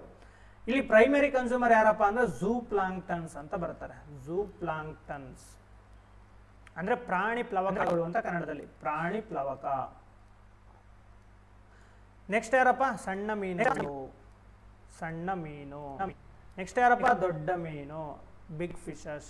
ಅದರ ಕೊನೆಗೆ ಯಾರು ಬರ್ತಾರಪ್ಪ? ಶಾರ್ಕ್ ತಿಮಿಂಗ್ಲೈನ್ ಬರುತ್ತೆ, ಇದು ಲಾಸ್ಟ್ ಬರುತ್ತೆ. ನೋಡಿ ಇದು 2 ಫುಡ್ ಚೈನ್ ಫ್ರೆಂಡ್ಸ್, 2 ಫುಡ್ ಚೈನೇನೆ. ಆದ್ರೆ ಭೂಮಿ ಮೇಲೆ ಕಂಡು ಬರೋದು ಈ ತರ. ಹುಲ್ಲು ಇಲ್ಲಿ ಪ್ರೈಮರಿ ಏನಾಗಿರ್ತದೆ? ಉತ್ಪಾದಕ ಆಗಿರುತ್ತೆ ಹುಲ್ಲು. ಓಕೆ, ನೋಡಿದ್ದು ಹುಲ್ಲು, ಸೊ ಉತ್ಪಾದಕ ಆಗಿರುತ್ತೆ. ಈ ಕಲರ್ ಬೇಡ, ರೆಡ್ ಇದು ತಗೊಳ್ಳೋಣ. ನೋಡಿ ಹುಲ್ಲು ಇಲ್ಲಿ ಏನಾಗಿರುತ್ತೆ? ಉತ್ಪಾದಕ ಜೀವಿ ಆಗಿದೆ ಭೂಮಿ ಮೇಲೆ, ಬಟ್ ನೀರಲ್ಲಿ ಪ್ಲವಕ ಅಥವಾ ಫೈಟೋ ಪ್ಲಾಂಕ್ಟನ್ಸ್ ಅಂತ ಕರೀತಾರೆ. ಸೊ ಹಂಗೆ ಇದು ಇವರೆಲ್ಲ ಯಾರು? ಇವರೆಲ್ಲ ಕನ್ಸ್ಯೂಮರ್ಸ್. ಹಂಗೆ ಇಲ್ಲಿ ಯಾರು ಕನ್ಸ್ಯೂಮರ್ಸ್? ಇವರು ಕನ್ಸ್ಯೂಮರ್ಸ್ ಆಗಿರ್ತಾರೆ. ಭೂಮಿ ಮೇಲೆ ಮೊಲವನ್ನ ಚಿರತೆ ತಿನ್ನುತ್ತೆ, ಚಿರತೆನ ಹುಲಿ ತಿನ್ನುತ್ತೆ. ಹಾಗೆ ನೀರೊಳಗಡೆ ಸಸ್ಯ ಪ್ಲವಕಗಳನ್ನ ಪ್ರಾಣಿ ಪ್ಲವಕಗಳು ತಿಂತವೆ, ಪ್ರಾಣಿ ಪ್ಲವಕಗಳನ್ನ ಸಣ್ಣ ಮೀನುಗಳು ತಿಂತವೆ, ಸಣ್ಣ ಮೀನುಗಳನ್ನ ದೊಡ್ಡ ಮೀನುಗಳು, ಆನಂತರ ಶಾರ್ಕು. ಇದು ಫುಡ್ ಚೈನ್ ಅಂತ ಕರೀತಾರೆ. ಒಂದು ನೀರ್ ಮೇಲೆ, ಇನ್ನೊಂದು ಭೂಮಿ ಮೇಲೆ. ಸೊ ನೇರ ನೋಡಿ, ರೇಖಾತ್ಮಕ ಅಂತ ಕೊಟ್ಟಿದ್ದಾನಲ್ವಾ, ರೇಖಾತ್ಮಕ ಲೀನಿಯರ್ ಅಂತ ಕೊಟ್ಟಿದ್ದಾನೆ. ಇಲ್ಲಿ ನೋಡಿ ಲೈನ್ ಇದೆ ಅಲ್ವಾ, ರೇಖಾತ್ಮಕವಾಗಿದ್ದಿಲ್ಲ, ಇದನ್ನ ರೇಖಾತ್ಮಕ ಅಂತ ಕರೆಯೋದು. ಸೊ ಇಲ್ಲಿ ಏನು ವರ್ಗಾವಣೆ ಆಗ್ತಿದೆ? ಬಯೋಮಾಸ್, ಜೈವಿಕ ರಾಶಿ. ನೋಡಿ ಹುಲ್ಲು ಒಂದು ಜೈವಿಕ ರಾಶಿ, ಇದನ್ನ ಮೊಲ ತಿಂತಾ ಇದೆ. ಸೊ ಈ ಮೊಲ ಕೂಡ ಒಂದು ಜೈವಿಕ ರಾಶಿ, ಇದನ್ನ ಇದು ತಿಂತಾ ಇದೆ. ಅಂದ್ರೆ ಜೈವಿಕ ರಾಶಿ ಜೊತೆಗೆ ಏನು ರೇಖಾತ್ಮಕ ಶಕ್ತಿ ವರ್ಗಾವಣೆ. ಇಲ್ಲೇನು ವರ್ಗಾವಣೆ ಆಗ್ತಿದೆ? ಶಕ್ತಿ. ಇಲ್ಲಿಂದ ಇಲ್ಲಿಗೆ ಶಕ್ತಿ ವರ್ಗಾವಣೆ ಆಗ್ತಾ ಇದೆ ಅನ್ನೋದನ್ನ ಹೇಳ್ತೀವಿ. ಸೊ ಆಹಾರ ಸರಪಳಿ ಅಂತಂದ್ರೆ ಬಯೋಮಾಸ್ ವರ್ಗಾವಣೆಯೊಂದಿಗೆ ಸಂಯೋಜಿತವಾಗಿರುವ ರೇಖಾತ್ಮಕ ಶಕ್ತಿ ವರ್ಗಾವಣೆ ಪ್ರಕ್ರಿಯೆ. ನೋಡಿ ಫ್ರೆಂಡ್ಸ್, KEA ಎಕ್ಸಾಮ್ ಇದರಲ್ಲಿ ಎನ್ವೈರನ್ಮೆಂಟ್ ಅನ್ನ ಟಾರ್ಗೆಟ್ ಮಾಡ್ತಾರೆ. ಸೊ ಈ PC ಎಕ್ಸಾಮ್ ಅಲ್ವೇ ಒಂದು 5-6 ಕ್ವಶನ್ ಬರೋ ತರ ಇದೆ. ಸೊ ಅದಕ್ಕೆ ನೀವೇನ್ ಮಾಡಿ ಅಂತಂದ್ರೆ, ನಾನು ಒಂದು 11 ಎಕ್ಸಾಮ್ ಆಗಿರುವಂತಹ KEA ನಡೆಸಿರುವಂತಹ ಎಕ್ಸಾಮ್ಗಳು ಅಥವಾ ಬೇರೆ ಬೇರೆ KSP ಮತ್ತೆ KPSC ಇವರು ಕಂಡಕ್ಟ್ ಮಾಡಿರೋ ಒಂದು 10-11 ಎಕ್ಸಾಮ್ಗಳಲ್ಲಿ ಕ್ವಶನ್ ಪೇಪರ್ಗಳಲ್ಲಿ ಎನ್ವೈರನ್ಮೆಂಟ್ ಅಂಡ್ ಇಕಾಲಜಿ ಇದಕ್ಕೆ ಸಂಬಂಧಪಟ್ಟಿರುವಂಥ ವಿಡಿಯೋಗಳನ್ನ ಮಾಡಾಕಿದ್ದೀನಿ. ಸೊ ಎನ್ವೈರನ್ಮೆಂಟ್ ಅಂತಲೇ ಕ್ವಶನ್ ಪೇಪರ್ ತಗೊಂಡು ಮಾಡಿದ್ದೀನಿ, KS IS ಎಲ್ಲ ಮಾಡಿದ್ದೀನಿ. ನೀವು ಎನ್ವೈರನ್ಮೆಂಟ್ ಸಂಬಂಧಪಟ್ಟಂತೆ ಈ ಶಾರ್ಟ್ ಟರ್ಮಲ್ಲಿ ಏನು ಮಾಡ್ಬೋದು, ಈ ವಿಡಿಯೋಗಳನ್ನ ಪ್ಲೇ ಲಿಸ್ಟ್ ಮಾಡಿ ಇಟ್ಟಿದ್ದೀನಿ ನೋಡಿ, ಎನ್ವೈರನ್ಮೆಂಟ್ ಅಂಡ್ ಅಗ್ರಿಕಲ್ಚರ್ ಅಂತ ಎರಡನ್ನೂ ಸೇರಿಸಿ ಮಾಡಿದ್ದೀನಿ. ಸೊ ನೀವಲ್ಲಿ ಈ ಒಂದು 10-11 ವಿಡಿಯೋಗಳಿದ್ದಾವೆ, ಅದನ್ನು ಕಂಪ್ಲೀಟಾಗಿ ವಾಚ್ ಮಾಡಿದ್ರೆ ಸುಮಾರು ಕಾನ್ಸೆಪ್ಟ್ಗಳು ಇದರಲ್ಲಿ ನಿಮ್ಗೆ ಅರ್ಥ ಆಗಿಬಿಡುತ್ತೆ. Okay, environment related. ಓಕೆನಾ? ಓಕೆ, ನೆಕ್ಸ್ಟ್ ಕ್ವಶನ್ ನೋಡೋಣ.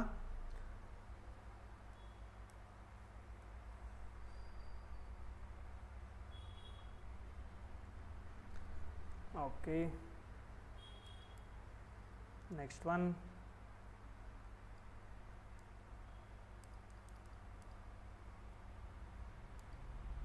ಓಕೆ, ಆಹಾರ ಸರಪಳಿ. ಇಲ್ಲಿ ಅದಕ್ಕೆ ಆನ್ಸರ್ ಇದೆ. ಪರಿಸರ ವಿಜ್ಞಾನದಲ್ಲಿ ಆಹಾರ ಸರಪಳಿಯು ಪರಿಸರ ವ್ಯವಸ್ಥೆಯಲ್ಲಿ ಯಾರು ಯಾರನ್ನು ತಿನ್ನುತ್ತಾರೆ ಎಂಬುದರ ನೇರ ರೇಖೆಯ ಅನುಕ್ರಮವನ್ನು ಪ್ರತಿನಿಧಿಸುತ್ತದೆ.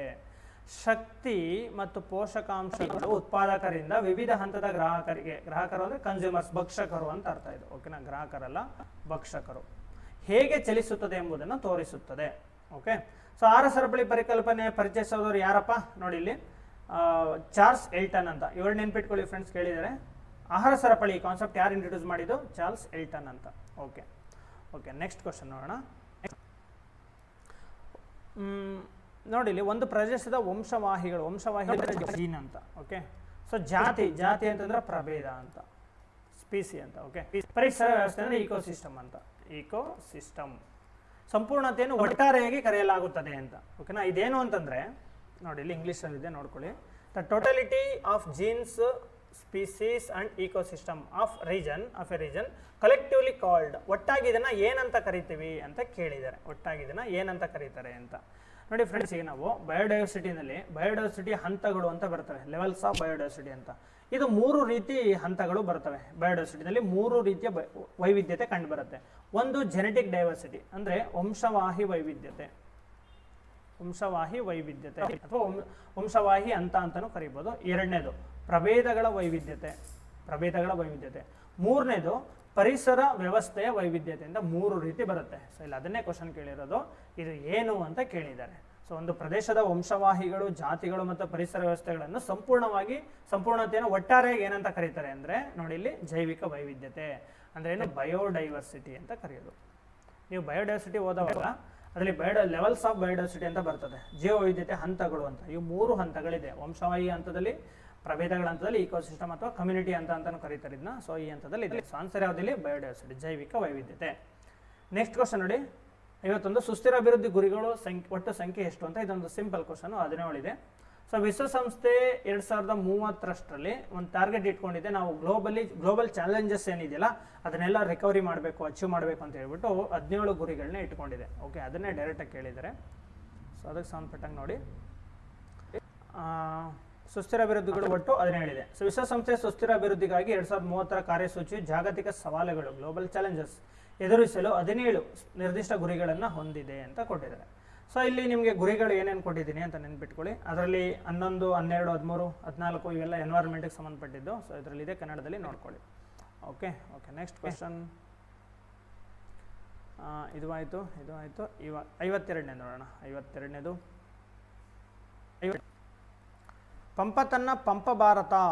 ಪಂಪ ಭಾರತದಲ್ಲಿ ತನ್ನ ಗುರು ಅರಿಕೇಸರಿ ಎರಡನೇ ಅರಿಕೇಸರಿಯನ್ನು ಮಹಾಭಾರತದ ಯಾವ ಪಾತ್ರಕ್ಕೆ ಹೋಲಿಸುತ್ತಾನೆ ಅಂತ ಕೇಳಿದ್ದಾರೆ. ಓಕೆನಾ, ನೋಡಿ ಇಲ್ಲಿ ಒಬ್ಬೊಬ್ಬರನ್ನ ಹೀರೋ ಮಾಡ್ಕೊಂಡಿದ್ದಾರೆ. ನೀವು ಪಂಪನ್ನ ತಗೊಂಡ್ರೆ ಪಂಪ ಭಾರತದಲ್ಲಿ ಯಾರನ್ನ ತನ್ನ ಹೀರೋ ಆಗಿ ಮಾಡ್ಕೊಂಡಿದ್ದಾರೆ ಅಂತಂದ್ರೆ ಅರ್ಜುನ. Very important, Arjuna. ಈ ಭೀಮನ್ನ ಯಾರು ಮಾಡ್ಕೊಂಡಿದ್ರು? ರನ್ನ ತನ್ನ ಗದಾಯುದ್ಧ ಅಂತ ಬರೀತಾರೆ, ಅಥವಾ ಸಾಹಸ ಭೀಮ ವಿಜಯಂ ಅಂತಲೂ ಕರೀತಾರೆ. ಇದರಲ್ಲಿ ಹೀರೋ ಯಾರಪ್ಪ ಅಂದರೆ ಮೇನ್ ಹೀರೋ ಬರೋದು ಭೀಮನ್ನೇ ಹೀರೋ ಥರ ಮಾಡ್ಕೊಂಡಿದ್ದಾರೆ. ಇದೊಂದು ಸಿಂಹಾವಲೋಕನದ ರೂಪದಲ್ಲಿರುವಂಥ ಕೃತಿ. ಯಾವುದು? ಸಾಹಸ ಭೀಮ ವಿಜಯಂ. ಒಂದು ಕನಸಿನ ರೂಪದಲ್ಲಿ ಸ್ಟಾರ್ಟ್ ಆಗುತ್ತೆ. ಹಿಂದೆ ಏನಾಯಿತು ಅನ್ನೋ ಥರ ಅಂದ್ಕೊಂಡು ಸ್ಟಾರ್ಟ್ ಆಗುತ್ತೆ. ಕನಸಿನ ರೂಪದಲ್ಲಿ ಅದನ್ನು ಸಿಂಹಾವಲೋಕನ ಅಂತ ಕರೀತಾರೆ. ಸೊ ಇದನ್ನು ಕೇಳ್ತಾರೆ, ಸಿಂಹಾವಲೋಕನದ ರೀತಿ ಬರೆದಿರುವಂಥ ಕೃತಿ ಯಾವುದು ಅಂತ. ಸೊ ಇದು ರನ್ನ ಬರೆದಿದ್ದು, ಸಾಹಸ ಭೀಮ ವಿಜಯಂ ಅಥವಾ ರನ್ನ ಗದಾಯುದ್ಧ ಅಂತಲೂ ಕರೀತಾರೆ. ಸೊ ಇಲ್ಲಿ ಕ್ವಶನ್ಗೆ ಆನ್ಸರು ಯಾರಪ್ಪ? ಪಂಪ ಭಾರತದ ಹೀರೋ ಅರಿಕೇಸರಿಯನ್ನು ಯಾರು ಹೋಲಿಸಿದ್ದಾನೆ? ಅರ್ಜುನಂಗೆ ಹೋಲಿಸಿದ್ದಾನೆ. ಸೊ ಧರ್ಮರಾಯ, ಸಹದೇವ ಇವರು ಬರೋದಿಲ್ಲ. Okay, next question.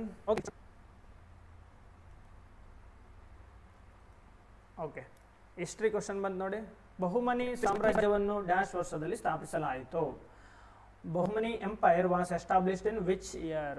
ಯಾವುದಪ್ಪ? 1347 ಅಂದರೆ 1347ರಲ್ಲಿ ಈ ಬಹುಮನಿ ಸಾಮ್ರಾಜ್ಯವನ್ನು ಸ್ಥಾಪಿಸಲಾಯಿತು.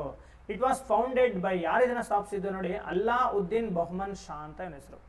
ಇವನಿಗೆ ಇನ್ನೂ ಒಂದು ಹೆಸರು ಇದೆ, ಹಸನ್ ಗಂಗು ಅಂತಲೂ ಕರೀತಾರೆ. ಹಸನ್ ಗಂಗು ಅನ್ನೋದು ಇನ್ನೊಂದು ಹೆಸರು.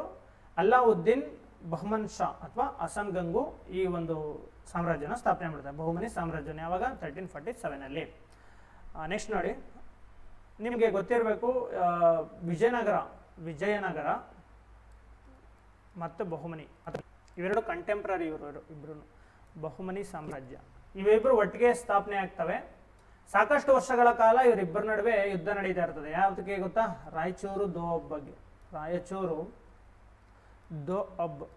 ದೋಬ್ ಅಂದ್ರೆ ಏನು ಹೇಳಿ?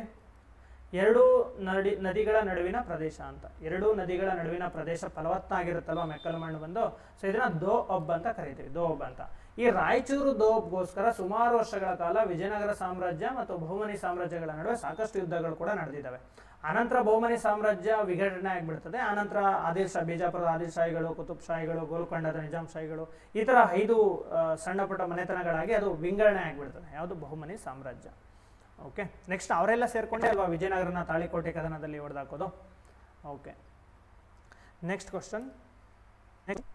ಬೊಮ್ಮನಿ ಸಾಮ್ರಾಜ್ಯ ಆಯ್ತಿದು. ನೆಕ್ಸ್ಟ್ ಗಜಶಾಸ್ತ್ರ, ಇದರ ಗಜಾಷ್ಟಕ ಅಂತ ಕರೀತಾರೆ. ಯಾರು ಇದನ್ನ ಬರೆದಿದ್ದು ಅಂತ ಕೇಳಿದ್ದಾರೆ. ಸೊ ಆನ್ಸರ್ ಇಲ್ಲಿ ಯಾರು? ಶ್ರೀಪುರುಷ ಅಂತ. ಸೊ ಏನಕ್ಕೆ ಸಂಬಂಧಪಟ್ಟಿದೆ ಇದು ಗಜಶಾಸ್ತ್ರ? ಗಜ ಅಂತ ಇಲ್ಲೇ ಇದೆಯಲ್ಲ ಆನೆಗಳನ್ನ ಪಳಗಿಸೋದು ಹೇಗೆ, ಅದರ ಅಂಗರಚನಾ ಶಾಸ್ತ್ರ ಹೇಗಿರುತ್ತದೆ, ಸೊ ಆನೆಗಳ ಬಗ್ಗೆ ಸ್ಟಡಿ ಮಾಡಿ ಬರೆದಿರುವಂಥ ಒಂದು ಕೃತಿ ಇದು. ಓಕೆ, ಶ್ರೀಪುರುಷ ಬರೆದಿರೋದು. ಓಕೆ, ನೆಕ್ಸ್ಟ್ ಕ್ವಶನ್ ನೋಡಿ ಇಲ್ಲಿ. ಪಶ್ಚಿಮ ಗಂಗಾ ರಾಜವಂಶ, ಯಾರು ಶ್ರೀಪುರುಷ ಅಂದರೆ ಪಶ್ಚಿಮ ಗಂಗಾ ರಾಜವಂಶದ ಪ್ರಮುಖ ರಾಜ ಶ್ರೀಪುರುಷ. ಗಜಶಾಸ್ತ್ರ ಅಥವಾ ಗಜಾಷ್ಟಕ ಎಂದು ಕರೆಯುತ್ತಾರೆ ಎಂಬ ಗ್ರಂಥವನ್ನು ಬರೆದ ಕೃತಿಗೆ ಪಾತ್ರರಾಗಿದ್ದಾರೆ. ಆನೆಗಳ ಬಗ್ಗೆ ಇರುವಂಥ ಒಂದು ಕೃತಿ. ಓಕೆ, ನೆಕ್ಸ್ಟ್ ಕ್ವಶನ್ ನೋಡಿ. ನೆಕ್ಸ್ಟ್, ಯಲಹಂಕದ ನಾಡಪ್ರಭು ಎಂದು ಯಾರನ್ನು ಕರೆಯುತ್ತಾರೆ?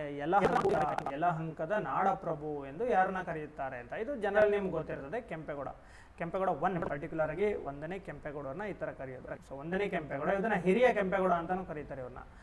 ಓಕೆ, ಎಂದು ಕರೆಯಲ್ಪಡುವ ಇವರು ವಿಜಯನಗರ ಸಾಮ್ರಾಜ್ಯದ ಮುಖ್ಯಸ್ಥರು ಮೀನ್ಸ್ ಸಾಮಂತರಾಗಿರ್ತಾರೆ ಇವರು. ಓಕೆ, ಸೊ ಯಾರು ವಿಜಯನಗರ ಸಾಮ್ರಾಜ್ಯದ ಸಾಮಂತರಾಗಿದ್ರು ಯಾರು? ಕೆಂಪೇಗೌಡ 1. ಸೊ ಬೆಂಗಳೂರಿನ ನಗರ ನಿರ್ಮಾಣ ಮಾಡ್ತಾರೆ 1537ರಲ್ಲಿ. ಬೆಂಗಳೂರಿನ ನಗರವನ್ನು ಬೆಂದಕಾಳವರ ಹೆಸರು ಮೂಲಕ ಇದನ್ನು ಸ್ಥಾಪಿಸಿದ ಕೀರ್ತಿ ಇವರಿಗೆ ಸೇರುತ್ತೆ. ಇವ್ರಿಗೆ ಸಂಬಂಧಪಟ್ಟಂತೆ ಒಂದು ಇಂಟ್ರೆಸ್ಟಿಂಗ್ ವಿಷಯ ಏನು ಅಂತಂದರೆ, ಇವರು ಬೆಂಗಳೂರು ಸುತ್ತ 4 ಕಡೆ ಕೋಟೆಗಳನ್ನ ಕಟ್ಬಿಡ್ತಾರೆ. ಬೆಂಗಳೂರು ಸುತ್ತ ಆ ಕೋಟೆಗಳನ್ನ ಕಟ್ಬಿಟ್ಟು 4 ಗೋಪುರಗಳನ್ನ ಕೂಡ ಕಟ್ತಾರೆ 4 ಕಡೆ. ಇದರಿಂದ ಕೋಪಗೊಂಡಂತ ಯಾರು? ವಿಜಯನಗರ ಸಾಮ್ರಾಜ್ಯದ ಅಳಿಯ ರಾಮರಾಯ, ನಮ್ಮ ಸಾಮಂತರಾಗಿ ಕೋಟೆ ಯಾರು ಪರ್ಮಿಷನ್ ತಗೊಂಡು ನೀವು ಕಟ್ಟಿದ್ರಿ ಅಂತ ಹೇಳ್ಬಿಟ್ಟು ಈ 1ನೇ ಕೆಂಪೇಗೌಡರನ್ನ ಬಂಧಿಸಿಬಿಡ್ತಾರೆ, ಜೈಲಿಗೆ ಹಾಕ್ಬಿಡ್ತಾರೆ. ಓಕೆ, ಬಂಧಿಸಿ ಇಟ್ಬಿಡ್ತಾರೆ. ಕೆಲವು ತಿಂಗಳು ಜೈಲಲ್ಲಿ ಇಟ್ಟಿರ್ತಾರೆ. ಆನಂತರ ಜೈಲಿಂದ ಆಚೆ ಬಂದ ನಂತರ ಈ ಕೆಂಪೇಗೌಡರು 1ನೇ ಕೆಂಪೇಗೌಡರು ಇದ್ದಾರಲ್ವಾ, ಸೊ ಇವರೊಂದು ಟೆಂಪಲ್ನ ಜೀರ್ಣೋದ್ಧಾರ ಮಾಡ್ತಾರೆ. ಅದ್ರ ಹೆಸರು ಗವಿ ಗಂಗಾಧರೇಶ್ವರ ಅಂತ. ಇದು ಕೇಳಿರ್ತೀರಾ ನೀವು, ಗವಿ ಗಂಗಾಧರೇಶ್ವರ ಬೆಂಗಳೂರಲ್ಲೇ ಇದೆ ಅಲ್ವಾ. ಸೊ ಈ ಗವಿ ಗಂಗಾಧರೇಶ್ವರ ದೇವಸ್ಥಾನ ಮೊದಲು ತುಂಬ ಚಿಕ್ಕದಾಗಿರುತ್ತೆ, ಸಣ್ಣ ದೇವಸ್ಥಾನ. ಇವ್ರು ಯಾವಾಗ ಬಂಧನದಿಂದ ಬಿಡುಗಡೆ ಮಾಡಿದ್ರು ಆವಾಗ ಬಂದಿದ ತಕ್ಷಣ ಇವರು ಈ ಟೆಂಪಲ್ನ, ಗವಿ ಗಂಗಾಧರೇಶ್ವರ ಟೆಂಪಲ್ನ ಜೀರ್ಣೋದ್ಧಾರ ಮಾಡ್ತಾರೆ. ಓಕೆ, ಅಂದರೆ ಮತ್ತೆ ದೊಡ್ಡ ಮಟ್ಟದಲ್ಲಿ ಇವಾಗ ಏನಲ್ಲಿ ನೀವು ಹೋದ್ರೆ ಒಂದಷ್ಟು ವಾಸ್ತುಶಿಲ್ಪ ಸಿಗುತ್ತೆ ನೋಡೋಕೆ ನಿಮಗೆ. ಓಕೆ, ಬಂಡೆ ಕೆಳಗಡೆ ಈಶ್ವರನ ಲಿಂಗ ಇದೆ. ಸಂಕ್ರಾಂತಿ ದಿನ ಅದ್ರ ಮೇಲೆ ಸೂರ್ಯನ ಬೆಳಕು, ಸೂರ್ಯನ ಕಿರಣಗಳು ಬೀಳ್ತವೆ. ಓಕೆ, ಸೊ ಆ ಟೆಂಪಲ್ ಅದನ್ನೆಲ್ಲ ಕಟ್ಸಿದ್ದೆಲ್ಲ ಇವರೇನೆ. ಫಸ್ಟ್ ಸಣ್ಣದಾಗಿತ್ತು, ಇವಾಗ ದೊಡ್ಡ ಮಟ್ಟದಲ್ಲಿ ಕಟ್ಸ್ತಾರೆ ಇವರು. ಓಕೆನಾ. Okay, next question. ಯಲಹಂಕದ ನಾಡಪ್ರಭು 1ನೇ ಕೆಂಪೇಗೌಡ. ನೆಕ್ಸ್ಟ್, ಚರಕ ಸಂಘವನ್ನು ಬೆಂಗಳೂರಿನಲ್ಲಿ ಯಾರಿಂದ ಸ್ಥಾಪಿಸಲಾಯಿತು? ಚರಕ ಸಂಘ ವೆರಿ ಇಂಪಾರ್ಟೆಂಟ್ ಇದು. ಸೊ ಯಾರಪ್ಪ ಇದನ್ನ ಸ್ಥಾಪನೆ ಮಾಡಿದ್ದು? ನೋಡಿ ಇಲ್ಲಿ, Gangadhar Rao Deshpande, very important personality ಇವರು. ಗಂಗಾಧರರಾವ್ ದೇಶಪಾಂಡೆ ಕರ್ನಾಟಕದ ಸಿಂಹ ಅಂತ ಕರೀತಾರೆ ಇವ್ರನ್ನ, ಕರ್ನಾಟಕದ ಕುಲತಿಲಕ ಎಂದು ಕರೆಯಲಾಗುತ್ತೆ ಇವ್ರನ್ನ. ಸೊ ಇವರು ಗಾಂಧೀಜಿಯವರ ಕಟ್ಟ ಅನುಯಾಯಿ ಆಗಿರ್ತಾರೆ. ಸ್ವತಂತ್ರ ಚಳವಳಿಯ ಸಂದರ್ಭದಲ್ಲಿ ಬೆಂಗಳೂರಿನಲ್ಲಿ ಇವರು ಈ ಒಂದು ಚರಕ ಸಂಘವನ್ನು, ಸ್ವತಂತ್ರ ಚಳವಳಿಗೆ ಸಂಬಂಧಪಟ್ಟಂತೆ ಈ ಚರಕ ಸಂಘವನ್ನು ಸ್ಥಾಪಿಸಿರ್ತಾರೆ. Okay okay, next question. INA ವಿಚಾರಣೆಗಳು ಎಲ್ಲಿ ನಡೆದವು? ಇಂಡಿಯನ್ ನ್ಯಾಷನಲ್ ಆರ್ಮಿ ಅಂತ INA ಅಂದರೆ ಇಂಡಿಯನ್ ನ್ಯಾಷನಲ್ ಆರ್ಮಿ. ಇದರದ ವಿಚಾರಣೆಗಳು ಓಕೆ ಎಲ್ಲಿ ನಡೀತು ಅಂತ ಕೇಳಿದ್ದಾರೆ. So royal court, London, supreme court, ಕೆಂಪುಕೋಟೆ, ಹೈಕೋರ್ಟ್, ಎಲ್ಲಿ ನಡೀತು ನೋಡಿ? ಇದು ನೋಡಿ, ಕೆಂಪುಕೋಟೆಯಲ್ಲಿ ನಡೀತು, ರೆಡ್ ಫೋರ್ಟ್ ಅಲ್ಲಿ ನಡೆಯುತ್ತೆ, ದೆಹಲಿನಲ್ಲಿ ರೆಡ್ ಫೋರ್ಟ್ ಅಲ್ಲಿ ನಡೆಯುತ್ತೆ. ಓಕೆ, ಏನಕ್ಕೆ ನಡೀತಾ ಹೇಳಿದ್ದು? ಸುಭಾಷ್ ಚಂದ್ರ ಅವರ ಇವರು ಇದರ ಮುಖ್ಯಸ್ಥರಾಗಿದ್ರಲ್ವಾ, ಕಮಾಂಡರ್ ಯಾರಾಗಿದ್ರು INAಗೆ ಸುಭಾಷ್ ಚಂದ್ರ ಬೋಸ್ ಆಗಿದ್ರು. ಇವರು ಈಶಾನ್ಯ ಭಾರತದಿಂದ ಬ್ರಿಟಿಷರ ಮೇಲೆ ಆಕ್ರಮಣ ಮಾಡಬೇಕು ಅಂತ ಹೇಳ್ಬಿಟ್ಟು ಈಶಾನ್ಯ ಭಾರತದಿಂದ ಎಂಟ್ರಿ ಕೊಡ್ತಾರೆ. ಸೊ ಬ್ರಿಟಿಷರ ನಡುವೆ ಇವ್ರ ನಡುವೆ ಯುದ್ಧ ನಡೀತಾ ಇರುತ್ತೆ. ಸೊ ಕೊನೆಗೆ ಇವ್ರು ಏನಾಗ್ತಾರೆ, ಇವರು ತುಂಬ ಸ್ಟ್ರಾಂಗ್ ಇದ್ದಿದ್ದರಿಂದ ಬ್ರಿಟಿಷರು ಇವರು ಲಾಕ್ ಆಗ್ತಾರೆ. ಸೊ ಅದರಲ್ಲಿ 3 ಜನರನ್ನ ಅರೆಸ್ಟ್ ಮಾಡಿ ವಿಚಾರಣೆ ಮಾಡ್ತಾರೆ. ಸೈನಿಕರು ತುಂಬ ಇದ್ರು, ಎಲ್ಲರನ್ನೂ ವಿಚಾರಣೆ ಮಾಡೋಕ್ಕಾಗಲ್ಲ. ಸೊ ಹಿಂದೂ, ಕ್ರಿಶ್ಚಿಯನ್, ಮುಸ್ಲಿಂ 3 ಇದಕ್ಕೆ ಸೇರಿದಂಥ 3 ಜನರನ್ನ ಇವರು ವಿಚಾರಣೆ ಮಾಡ್ತಾರೆ. ಆ ವಿಚಾರಣೆ ಎಲ್ಲಿ ನಡೀತು ಅಂತ ನೋಡಿ ಇಲ್ಲಿ ಕೊಟ್ಟಿದ್ದಾರೆ. ಸೊ ಯಾರು ವಿಚಾರಣೆಗಾಗಿ INA ಉನ್ನತಾಧಿಕಾರಿಗಳಾದ ಶಾ ನವಾಜ್ ಖಾನ್, ಈ ಹೆಸರುಗಳು ನೆನ್ಪಿಟ್ಕೊಳ್ಳಿ, ಶಾ ನವಾಜ್ ಖಾನ್, PK ಸೆಹಗಲ್, GS ಧಿಲ್ಲಾನ್, ಇವರು 3 ಜನ ನೋಡಿ ಅವರನ್ನು ಆಯ್ಕೆ ಮಾಡಲಾಗುತ್ತೆ. ಇವರು ಪ್ರಮುಖವಾದ ಹಿಂದೂ, ಮುಸ್ಲಿಂ, ಸಿಖ್ ಧರ್ಮಗಳನ್ನು ಪ್ರತಿನಿಧಿಸುತ್ತಾರೆ. ಯಾರು? ಹಿಂದೂ, ಮುಸ್ಲಿಂ ಮತ್ತೆ ಸಿಖ್ ಧರ್ಮಗಳನ್ನ ಪ್ರತಿನಿಧಿಸ್ತಾರೆ. ಈ ಎಲ್ಲ ಧರ್ಮಗಳ ಜನರು ಇವರ ಬಂದಿಗಳ ಬಿಡುಗಡೆಗಾಗಿ ಏನೋ ಹೋರಾಡ್ತಾರೆ. ಓಕೆ, ಯಾರ್ಯಾರು 3 ಜನ? ಶಾ ನವಾಜ್ ಖಾನ್, PK ಸೆಹಗಲ್ ಮತ್ತು GS ಧಿಲ್ಲಾನ್, ಹಿಂದೂ, ಮುಸ್ಲಿಂ ಮತ್ತೆ ಸಿಖ್ಖರಾಗಿದ್ರು. ಈ 3ರ ವಿಚಾರಣೆ 1945ರ ನವೆಂಬರ್ 5ರಂದು ಕೆಂಪುಕೋಟೆಯಲ್ಲಿ ಪ್ರಾರಂಭವಾಯಿತು. ವಿಚಾರಣೆ ಪ್ರಾರಂಭವಾದ ನವೆಂಬರ್ 5ರಿಂದ 11ರವರೆಗಿನ INA ವಾರವನ್ನು ಆಚರಿಸಲಾಯಿತು. ಆ ಒಂದು ವಾರವನ್ನು INA ವಾರ ಅಂತಾನೆ ದೇಶ ಪೂರ್ತಿ ಅವರು ಬ್ರಿಟಿಷರ ವಿರುದ್ಧ ನಿಂತ್ಕೊಳ್ಳಿ ಜನ, ಅವ್ರನ್ನ ಬಿಡಿಸೋಣ ಅಂತೇಳಿ INA ವಾರ ಅಂತಾನೆ ಮಾಡ್ತಾರೆ. ನೋಡಿ INA ಬಂದಿಗಳ ಪರವಾಗಿ ಭಾರತೀಯರು ಯಾರಪ್ಪ, ಭೂಲಾಬಾಯಿ ದೇಸಾಯಿ ಇವರನ್ನ ನೇಮಿಸ್ತಾರೆ. ಲಾಯರ್ ಬೇಕಲ್ಲ ಇವ್ರ ಪರವಾಗಿ ವಾದ ಮಾಡೋದಕ್ಕೆ, ಯಾರನ್ನ ನೇಮಿಸ್ತಾರೆ? ಭೂಲಾಬಾಯಿ ದೇಸಾಯಿ. ನೆನ್ಪಿಟ್ಕೊಳ್ಳಿ, ಇವರೊಬ್ಬರೇ ಅಲ್ಲ, ಭೂಲಾಬಾಯಿ ದೇಸಾಯಿ ಒಬ್ರು, ಅರುಣಾ ಅಸಫ್ ಅಲಿ ಒಬ್ರು, ಕೈಲಾಸನಾಥ ಕಾಡ್ಚಿ ಒಬ್ರು, ಮತ್ತೆ ನೆಹರು ಕೂಡ, ಜವಾಹರ್ಲಾಲ್ ನೆಹರು. ಇವರಿಷ್ಟು ಜನನು INA ಬಂದಿಗಳನ್ನ ಬಿಡಿಸೋದಿಕ್ಕೆ ಅವ್ರ ಪರವಾಗಿ ವಾದ ಮಾಡೋದಕ್ಕೆ ನೇಮಕ ಆದಂತಹ ಲಾಯರ್ಗಳಾಗಿದ್ರು. ಯಾರ್ಯಾರು? ನೆಹರು, ಭೂಲಾಬಾಯಿ ದೇಸಾಯಿ, ಅರುಣಾ ಅಸಫ್ ಅಲಿ, ಕೈಲಾಸನಾಥ ಕಾಡ್ಜೋ. ಇವ್ರು 3 ಜನ. ಇವ್ರಿಗೇನು ಜಡ್ಜ್ಮೆಂಟ್ ಕೊಡ್ತಾರೆ ನೋಡಿ. ವಿಚಾರಣೆಯು 1945 ಡಿಸೆಂಬರ್ 31 ಮುಗಿದು 3 ಜೀವಾವಧಿ ಶಿಕ್ಷೆ ವಿಧಿಸಲಾಯಿತು. ಜೀವಾವಧಿ ಶಿಕ್ಷೆ. ಆದರೆ ದೇಶಾದ್ಯಂತ ನಡೆಯುತ್ತಿದ್ದ ಪ್ರತಿಭಟನೆಗೆ ಸರ್ಕಾರವು ಬಾಗಿ ಶಿಕ್ಷೆಯನ್ನ ಮನ್ನಾ ಮಾಡಿತು. ಜೀವಾವಧಿ ಶಿಕ್ಷೆ ಕೊಟ್ಟಿದ್ರು, ಬಟ್ ಪ್ರತಿಭಟನೆ ಜಾಸ್ತಿ ಆಗಿದ್ರಿಂದ ಶಿಕ್ಷೆಯನ್ನ ಮನ್ನಾ ಮಾಡಿಬಿಡ್ತಾರೆ. ಓಕೆನಾ? ಸೊ ಇಷ್ಟು ಇನ್ಫಾರ್ಮೇಶನ್ ತಿಳ್ಕೊಳ್ಳಿ ಅವ್ರ ಬಗ್ಗೆ, ಬೇಕಾಗುತ್ತೆ ಎಕ್ಸಾಮ್ಗೆ. ಸೊ ಏನೇ ವಿಚಾರಣೆಗಳು ಎಲ್ಲಿ ನಡೀತು? ಕೆಂಪುಕೋಟೆನಲ್ಲಿ ನಡೀತು. ನೆಕ್ಸ್ಟ್ ಕ್ವಶನ್, ಭಾರತಕ್ಕೆ ಕ್ಯಾಬಿನೆಟ್ ಮಿಷನ್ ನೇತೃತ್ವವನ್ನು ಯಾರು ವಹಿಸಿದ್ದರು? Cabinet mission very important. ಇದರ ರಿಪೋರ್ಟ್ 1-2-3 ಪಾಯಿಂಟ್ ಹೇಳ್ತೀನಿ, ಕೇಳಿಸ್ಕೊಳ್ಳೋರಂತ. ಇದು ಭಾರತಕ್ಕೆ ಕ್ಯಾಬಿನೆಟ್ ಮಿಷನ್ ಅನ್ನು ಯಾರು, ಅದರ ನೇತೃತ್ವವನ್ನು ಯಾರು ವಹಿಸಿದ್ದರು ಅಂತ ಕೇಳಿದ್ದಾರೆ ಇಲ್ಲಿ ಕ್ವಶನ್. ನೋಡಿ ಇಲ್ಲಿ ನೋಡಿ, ಉತ್ತರ ಲಾರ್ಡ್ ಪೆಥಿಕ್ ಲಾರೆನ್ಸ್. 3 ಜನ ಬರ್ತಾರೆ ಇಲ್ಲಿ. ಅದರಲ್ಲಿ ಇವರು ಲಾರ್ಡ್ ಪೆಥಿಕ್ ಲಾರೆನ್ಸ್ ಅವರು ಇದಾಗಿರ್ತಾರೆ. ಆ್ಯಕ್ಚುಲಿ ಇವ್ರು ಏನು ಪೋಸ್ಟ್ ಗೊತ್ತೇ ಅವ್ರದ್ದು? ಲಾರ್ಡ್ ಪೆಥಿಕ್ ಲಾರೆನ್ಸ್ ಅವರು ಏನು ಫಾರಿನ್ ಸೆಕ್ರೆಟರಿ ಆಗಿದ್ರು ಬ್ರಿಟಿಷರ ಇಂಡಿಯಾದಲ್ಲಿ. ಇವರು ಭಾರತದ ವಿದೇಶಾಂಗ ಕಾರ್ಯದರ್ಶಿ ಆಗಿದ್ದರಿಂದ ಇವರು ಇದಕ್ಕೆ ಹೆಡ್ ಆಗಿರ್ತಾರೆ ಈ ಕ್ಯಾಬಿನೆಟ್ ಮಿಷನ್ಗೆ. ಸೊ ಸಂದರ್ಭ ನೋಡಿ, 1946 ಕ್ಯಾಬಿನೆಟ್ ಮಿಷನ್ 3 ಬ್ರಿಟಿಷ್ ಕ್ಯಾಬಿನೆಟ್ ಸದಸ್ಯರನ್ನು ಒಳಗೊಂಡಿತ್ತು. ಇವರೆಲ್ಲ ಕ್ಯಾಬಿನೆಟ್ ಸದಸ್ಯರು ಅಲ್ಲಿ ಬ್ರಿಟಿಷ್ ಪಾರ್ಲಿಮೆಂಟಲ್ಲಿ.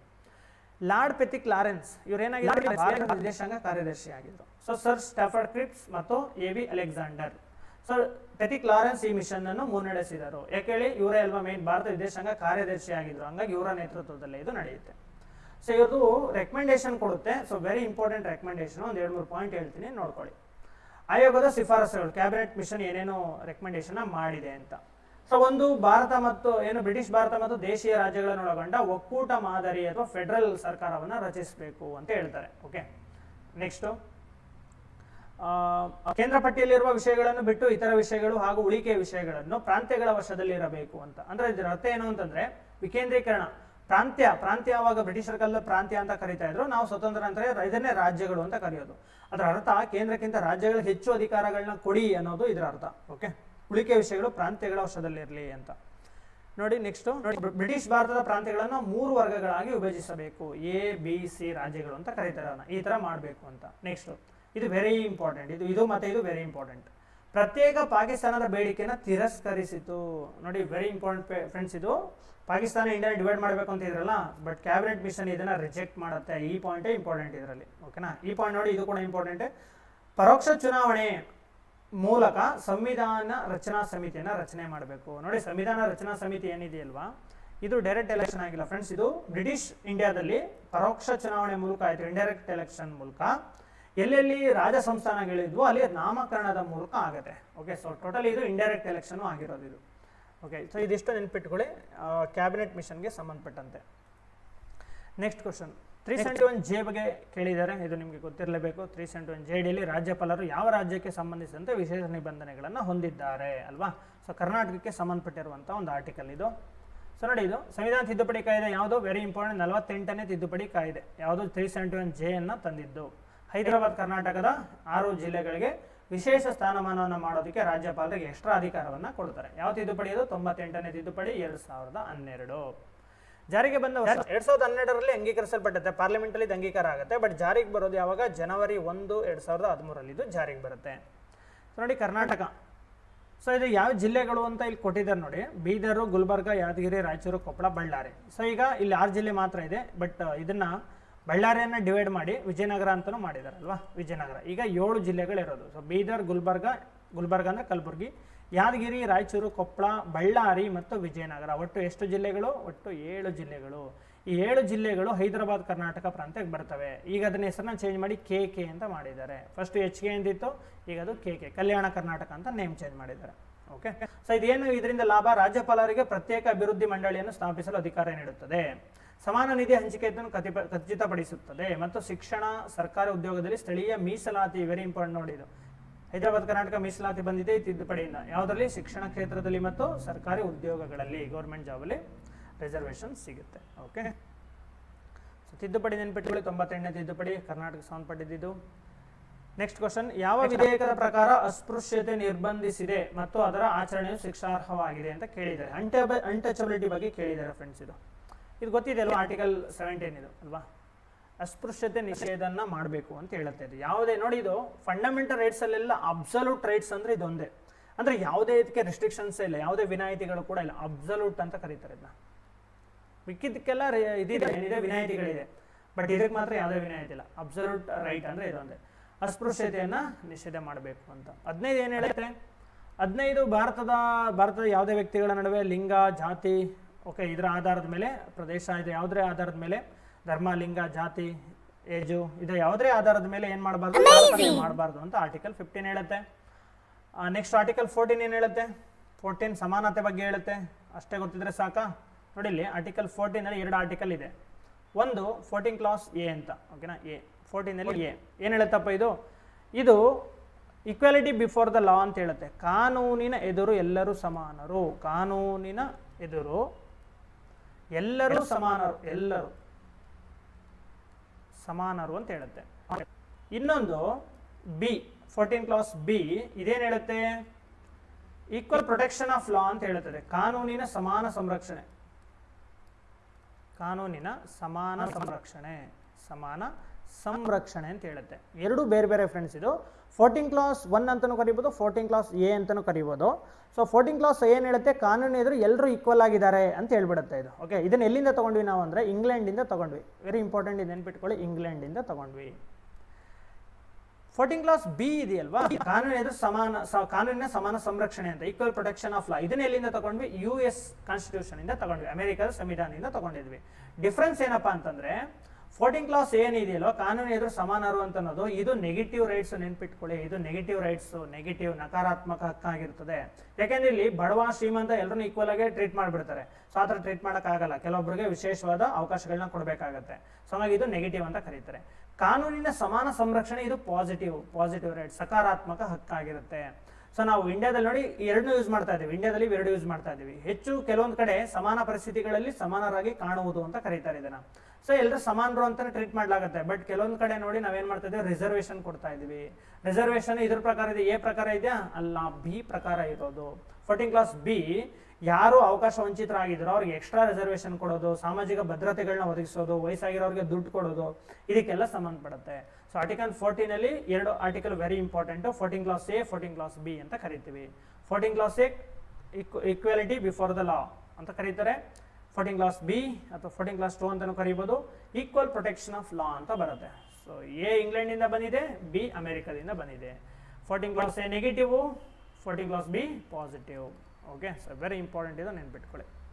18ನೇ ವಿಧಿ ಏನಕ್ಕೆ ಸಂಬಂಧಪಟ್ಟಿದ್ದು, fundamental rights, abolition of titles ಅಲ್ವಾ, ಬಿರುದುಗಳನ್ನ ಅಮಾನತು ಮಾಡಬೇಕು, ಯಾರು ಹೊಂದಿರಬಾರ್ದು ಅಂತ ಹೇಳುತ್ತೆ. Okay, next question. ಭಾರತ ಸರ್ಕಾರ ಕಾಯ್ದೆ 1935 ಭಾರತ ದೇಶದ ವ್ಯವಸ್ಥೆಯಲ್ಲಿ ಸರಿಯಾದದನ್ನು ಆರಿಸಿ. ಯಾವುದು, choose the right one in system introduced by the government of India act ಅಂತ ಕರೀತಾರೆ. ಓಕೆನಾ. ಸೊ ಇದೇನು ಅಂತ ನೋಡುವ ಇವಾಗ. ಸೊ ಇದೇನಂದ್ರೆ ಆನ್ಸರ್ ಹೇಳ್ತೀನಿ ನೋಡಿ. ರಾಜಪ್ರಭುತ್ವ ಅಂತ ಕೊಟ್ಟಿದ್ದಾರೆ, ಆಕ್ಚುಲಿ ಇದು ರಾಂಗು, ರಾಜಪ್ರಭುತ್ವ ಅಲ್ಲ, ದ್ವಿಪ್ರಭುತ್ವ ಅಂತ ಬರಬೇಕಾಗಿತ್ತು, ದ್ವಿಪ್ರಭುತ್ವ ಅಂತ. ಸೊ ಇದು ಆನ್ಸರ್ ಇದಕ್ಕೆ ಬಿ ಆಗುತ್ತೆ. ಕೇಂದ್ರದಲ್ಲಿ ದ್ವಿಪ್ರಭುತ್ವ ಅಂತ ಕೊಡ್ಬೇಕು ಇದನ್ನ, ದ್ವಿಪ್ರಭುತ್ವ. ಡಯಾರ್ಕಿ ಅಂದ್ರೆ ದ್ವಿಪ್ರಭುತ್ವ ಅಂತ ನೋಡಿ, ಇಲ್ಲಿ ಕೊಟ್ಟಿದ್ದಾರೆ diarchy. B diarchy at the centre. ಏನಿದು ಡಯಾರ್ಕಿ ಅಂತಂದ್ರೆ ನೋಡಿ, ಯೂಸಲಿ 1921 ಕಾಯ್ದೆ ಏನ್ ಬಂತಲ್ವಾ, ಭಾರತ ಸಂವಿಧಾನ ಕಾಯ್ದೆ ಅಂತಾನು ಕರೀತಾರೆ, ಆಕ್ಟ್ ಅಂತಾನು ಕರೀತಾರೆ. ಸೊ ಇದ್ರಲ್ಲಿ ಏನ್ ಮಾಡಿದ್ರು, ಪ್ರಾಂತ್ಯಗಳಲ್ಲಿ ಡಯಾರ್ಕಿನ ತಂದಿದ್ರು. ಪ್ರಾಂತ್ಯಗಳಲ್ಲಿ ಡಯಾರ್ಕಿ ದ್ವಿಪ್ರಭುತ್ವ ಅಂತ ಮಾಡಿರ್ತಾರೆ ಇದನ್ನ. ಏನಂತಂದ್ರೆ ಇದರಲ್ಲಿ ಟ್ರಾನ್ಸ್ಫರ್ ಸಬ್ಜೆಕ್ಟು, ರಿಸರ್ವ್ ಸಬ್ಜೆಕ್ಟ್ ಅಂತ 2 ರೀತಿ ಬರುತ್ತೆ. ಮಂತ್ರಿಗಳಿಗೆ ವರ್ಗಾಯಿಸಿದ ಅಧಿಕಾರಗಳಿರ್ತವೆ, ಕೆಲವೊಂದು ಅಧಿಕಾರಗಳು ಮಂತ್ರಿಗಳು ಕೊಡೋದು, ಬಟ್ ಎಲ್ಲಾನು ಮಂತ್ರಿಗಳು ಕೊಡೋದಿಲ್ಲ, ಕೆಲವೊಂದು ರಿಸರ್ವ್ ಮಾಡಿಬಿಡ್ತಾರೆ. ಯಾರಿಗೆ, ಗವರ್ನರ್ಗೆ. ಬ್ರಿಟಿಷ್ ಗವರ್ನರ್ ಏನಿರ್ತಾರೆ ಅವರು ಡಿಸಿಷನ್ ತಗೋಬೇಕು ಅಂತ ಅಧಿಕಾರನ ಪ್ರಾಂತ್ಯಗಳನ್ನ ಸೃಷ್ಟಿ ಮಾಡಿದ್ರು. ಪ್ರಾಂತ್ಯಗಳು ಅಂದ್ರೆ ರಾಜ್ಯಗಳು ಅಂತ. ಅಧಿಕಾರನ ಮಂತ್ರಿಗಳು ಕೊಟ್ಟಿದ್ದಾರೆ, ಬಟ್ ಎಲ್ಲ ಅಧಿಕಾರವನ್ನು ಕೊಡದೇನೆ ಹೆಚ್ಚಿನ ಅಧಿಕಾರಗಳನ್ನ ಗವರ್ನರ್ ಇಟ್ಕೊಂಡ್ಬಿಡ್ತಾರೆ. ಇದನ್ನ ಪ್ರಭುತ್ವ ಅಂತ ಕರೀತಾರೆ, ಡಯಾರ್ಕಿ ಅಂತ ಕರೀತಾರೆ ಇದನ್ನ. ಇದು 1921 ಕಾಯ್ದೆನಲ್ಲಿ ಪ್ರಾಂತ್ಯಗಳಲ್ಲಿ ಇಂಟ್ರೊಡ್ಯೂಸ್ ಮಾಡಿದ್ರು. ಬಟ್ ಇದು ಸರಿ ಇಲ್ಲ ಅಂತ ಹೇಳ್ಬಿಟ್ಟು ಏನು ಮಾಡಿದ್ರು, 1935 ಕಾಯ್ದೆನಲ್ಲಿ ಪ್ರಾಂತ್ಯದಲ್ಲಿ ರಿಮೂವ್ ಮಾಡಿಬಿಡಿ, ಕೇಂದ್ರದಲ್ಲಿ ಮಾಡಿ ಅಂತ ಹೇಳ್ತಾರೆ ನೋಡಿ. ಡೈರೆಕ್ಟ್ ಇಂದ ಸೆಂಟರ್, ಕೇಂದ್ರದಲ್ಲಿ ಎಸ್ಟಾಬ್ಲಿಷ್ ಮಾಡಿ, ಅಲ್ಲೂ ಎರಡು ರೀತಿಯ ಅಧಿಕಾರಗಳಿರಲಿ. ಸೆಂಟ್ರಲ್ ಮಿನಿಸ್ಟರ್ಸ್ಗೆ ವರ್ಗಾಯಿಸಿದ ವಿಷಯಗಳು ಅಂತ ಕೊಡ್ತಾರೆ, ಟ್ರಾನ್ಸ್ಫರ್ ಸಬ್ಜೆಕ್ಟ್ ಅಂತ ಕೆಲವು ಅಧಿಕಾರಗಳು. ಬಟ್ ರಿಸರ್ವ್ ಸಬ್ಜೆಕ್ಟ್ ಇರ್ತದಲ್ಲ, ಇದು ವೈಸ್ರಾಯ್ಗೆ ಸಂಬಂಧಪಟ್ಟಿದ್ದು, ಈ ಥರ ಹೇಳ್ತಾರೆ ಇದನ್ನು. ಓಕೆ, ಸೊ ಅಧಿಕಾರವನ್ನು ಕೇಂದ್ರೀಕರಿಸ್ಕೊಳ್ಳೋದಕ್ಕೆ ಅವ್ರ ಹತ್ರನೇ ಮಂತ್ರಿಗಳು ಕೊಡೋದು ಬೇಡ, ಭಾರತದ ಮಂತ್ರಿಗಳು ತಮಗೆ ಬೇಕಾದಾಗ ಮಾಡಿಬಿಡ್ತಾರೆ. ಸೊ ನಮ್ಮ ಹತ್ರನೇ ಅಧಿಕಾರ ಇಟ್ಕೊಳ್ಳೋಣ ಅನ್ನೋ ಕಾರಣಕ್ಕೋಸ್ಕರ ಈ ಡಯಾರ್ಕಿ ಸಿಸ್ಟಮ್ನ ಇಂಟ್ರೊಡ್ಯೂಸ್ ಮಾಡ್ತಾರೆ ಇಲ್ಲಿ 1935 ಕಾಯ್ದೆನಲ್ಲಿ. ಓಕೆ ಓಕೆ, ನೆಕ್ಸ್ಟ್ ಕ್ವಶನ್ ಇಲ್ಲಿದೆ ನೋಡಿ, ಸೇಮ್ ಆನ್ಸರ್ ಇದೆ ಇಲ್ಲಿ. ನೆಕ್ಸ್ಟ್, ಜೂನ್ 3, 1947 ಯೋಜನೆ. ಜೂನ್ 3 ಯೋಜನೆ ಅಂತ ಕರೀತಾರೆ ಇದನ್ನ. ಮೌಂಟ್ ಬ್ಯಾಟನ್ ಯೋಜನೆ ಅಂತ ಕರೀತಾರೆ, ಬಾಲ್ಕನ್ ಯೋಜನೆ, ಡಿಕ್ಕಿ ಬರ್ಡ್ ಯೋಜನೆ ಎಲ್ಲ ಒಂದೇ, ಇದನ್ನೇ ಕರೆಯೋದು. ಜೂನ್ 3 ಯೋಜನೆ ಅಂತ ಕರೀತಾರೆ. ಇದು ಯಾವುದಕ್ಕೆ ಸಂಬಂಧಪಟ್ಟಿದೆ ನೋಡಿ ಫ್ರೆಂಡ್ಸ್, ಇದನ್ನ ನೋಡಿದ್ರೆ ನಿಮಗೆ ಇದು ಆನ್ಸರ್ ಅಂತ ಅನ್ಸುತ್ತೆ, ಬಟ್ ಇದಕ್ಕಿಂತ ಬೆಸ್ಟ್ ಆನ್ಸರ್ ಇದೆ. ಬೆಸ್ಟ್ ಆನ್ಸರ್ ಏನು, 2 ಸ್ವತಂತ್ರ ಪ್ರಭುತ್ವವನ್ನು ಸ್ಥಾಪಿಸುವುದು.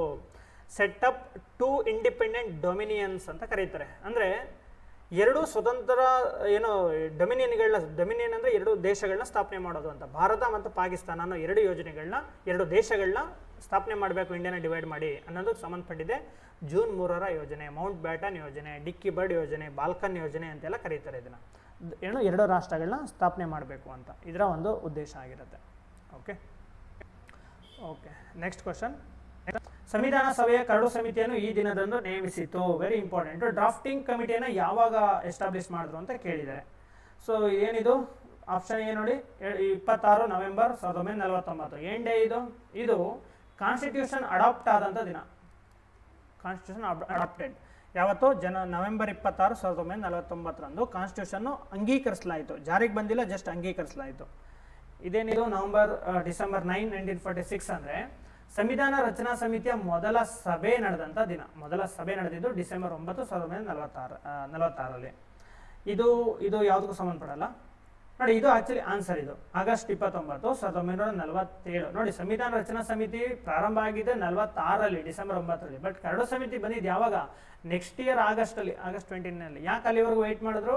ಯಾಕೆಂದ್ರೆ ಸಂವಿಧಾನ ರಚನಾ ಸಮಿತಿಗಳನ್ನ ನೇಮಕ ಮಾಡಿದ್ರಲ್ಲ, ಅದರಲ್ಲಿ ಸಮಿತಿಗಳನ್ನ ಮಾಡ್ಕೊಂಡಿದ್ರು, 22 ಸಮಿತಿಗಳನ್ನ. ಅವು ಒಂದೊಂದು ವಿಷಯಕ್ಕೆ ಸಂಬಂಧಪಟ್ಟಂತೆ ಸಂವಿಧಾನವನ್ನು ರಚನೆ ಮಾಡಬೇಕಾಗಿತ್ತು, ರಫ್ ನೋಟನ್ನ. ಸೊ ಅದೆಲ್ಲ ರಚನೆ ಆಗೋ ಟೈಮ್ಗೆ ಅದನ್ನೆಲ್ಲ ಕ್ರೋಢೀಕರಿಸಿ ಒಂದು ಕಡೆ ಸಂವಿಧಾನ ರಚನೆ ಮಾಡಬೇಕಲ್ವ, ಒಂದು ಕಡೆ ತರಬೇಕಲ್ವ, ಅದಕ್ಕೋಸ್ಕರ ಡ್ರಾಫ್ಟಿಂಗ್ ಕಮಿಟಿ ಬೇಕಾಗಿತ್ತು.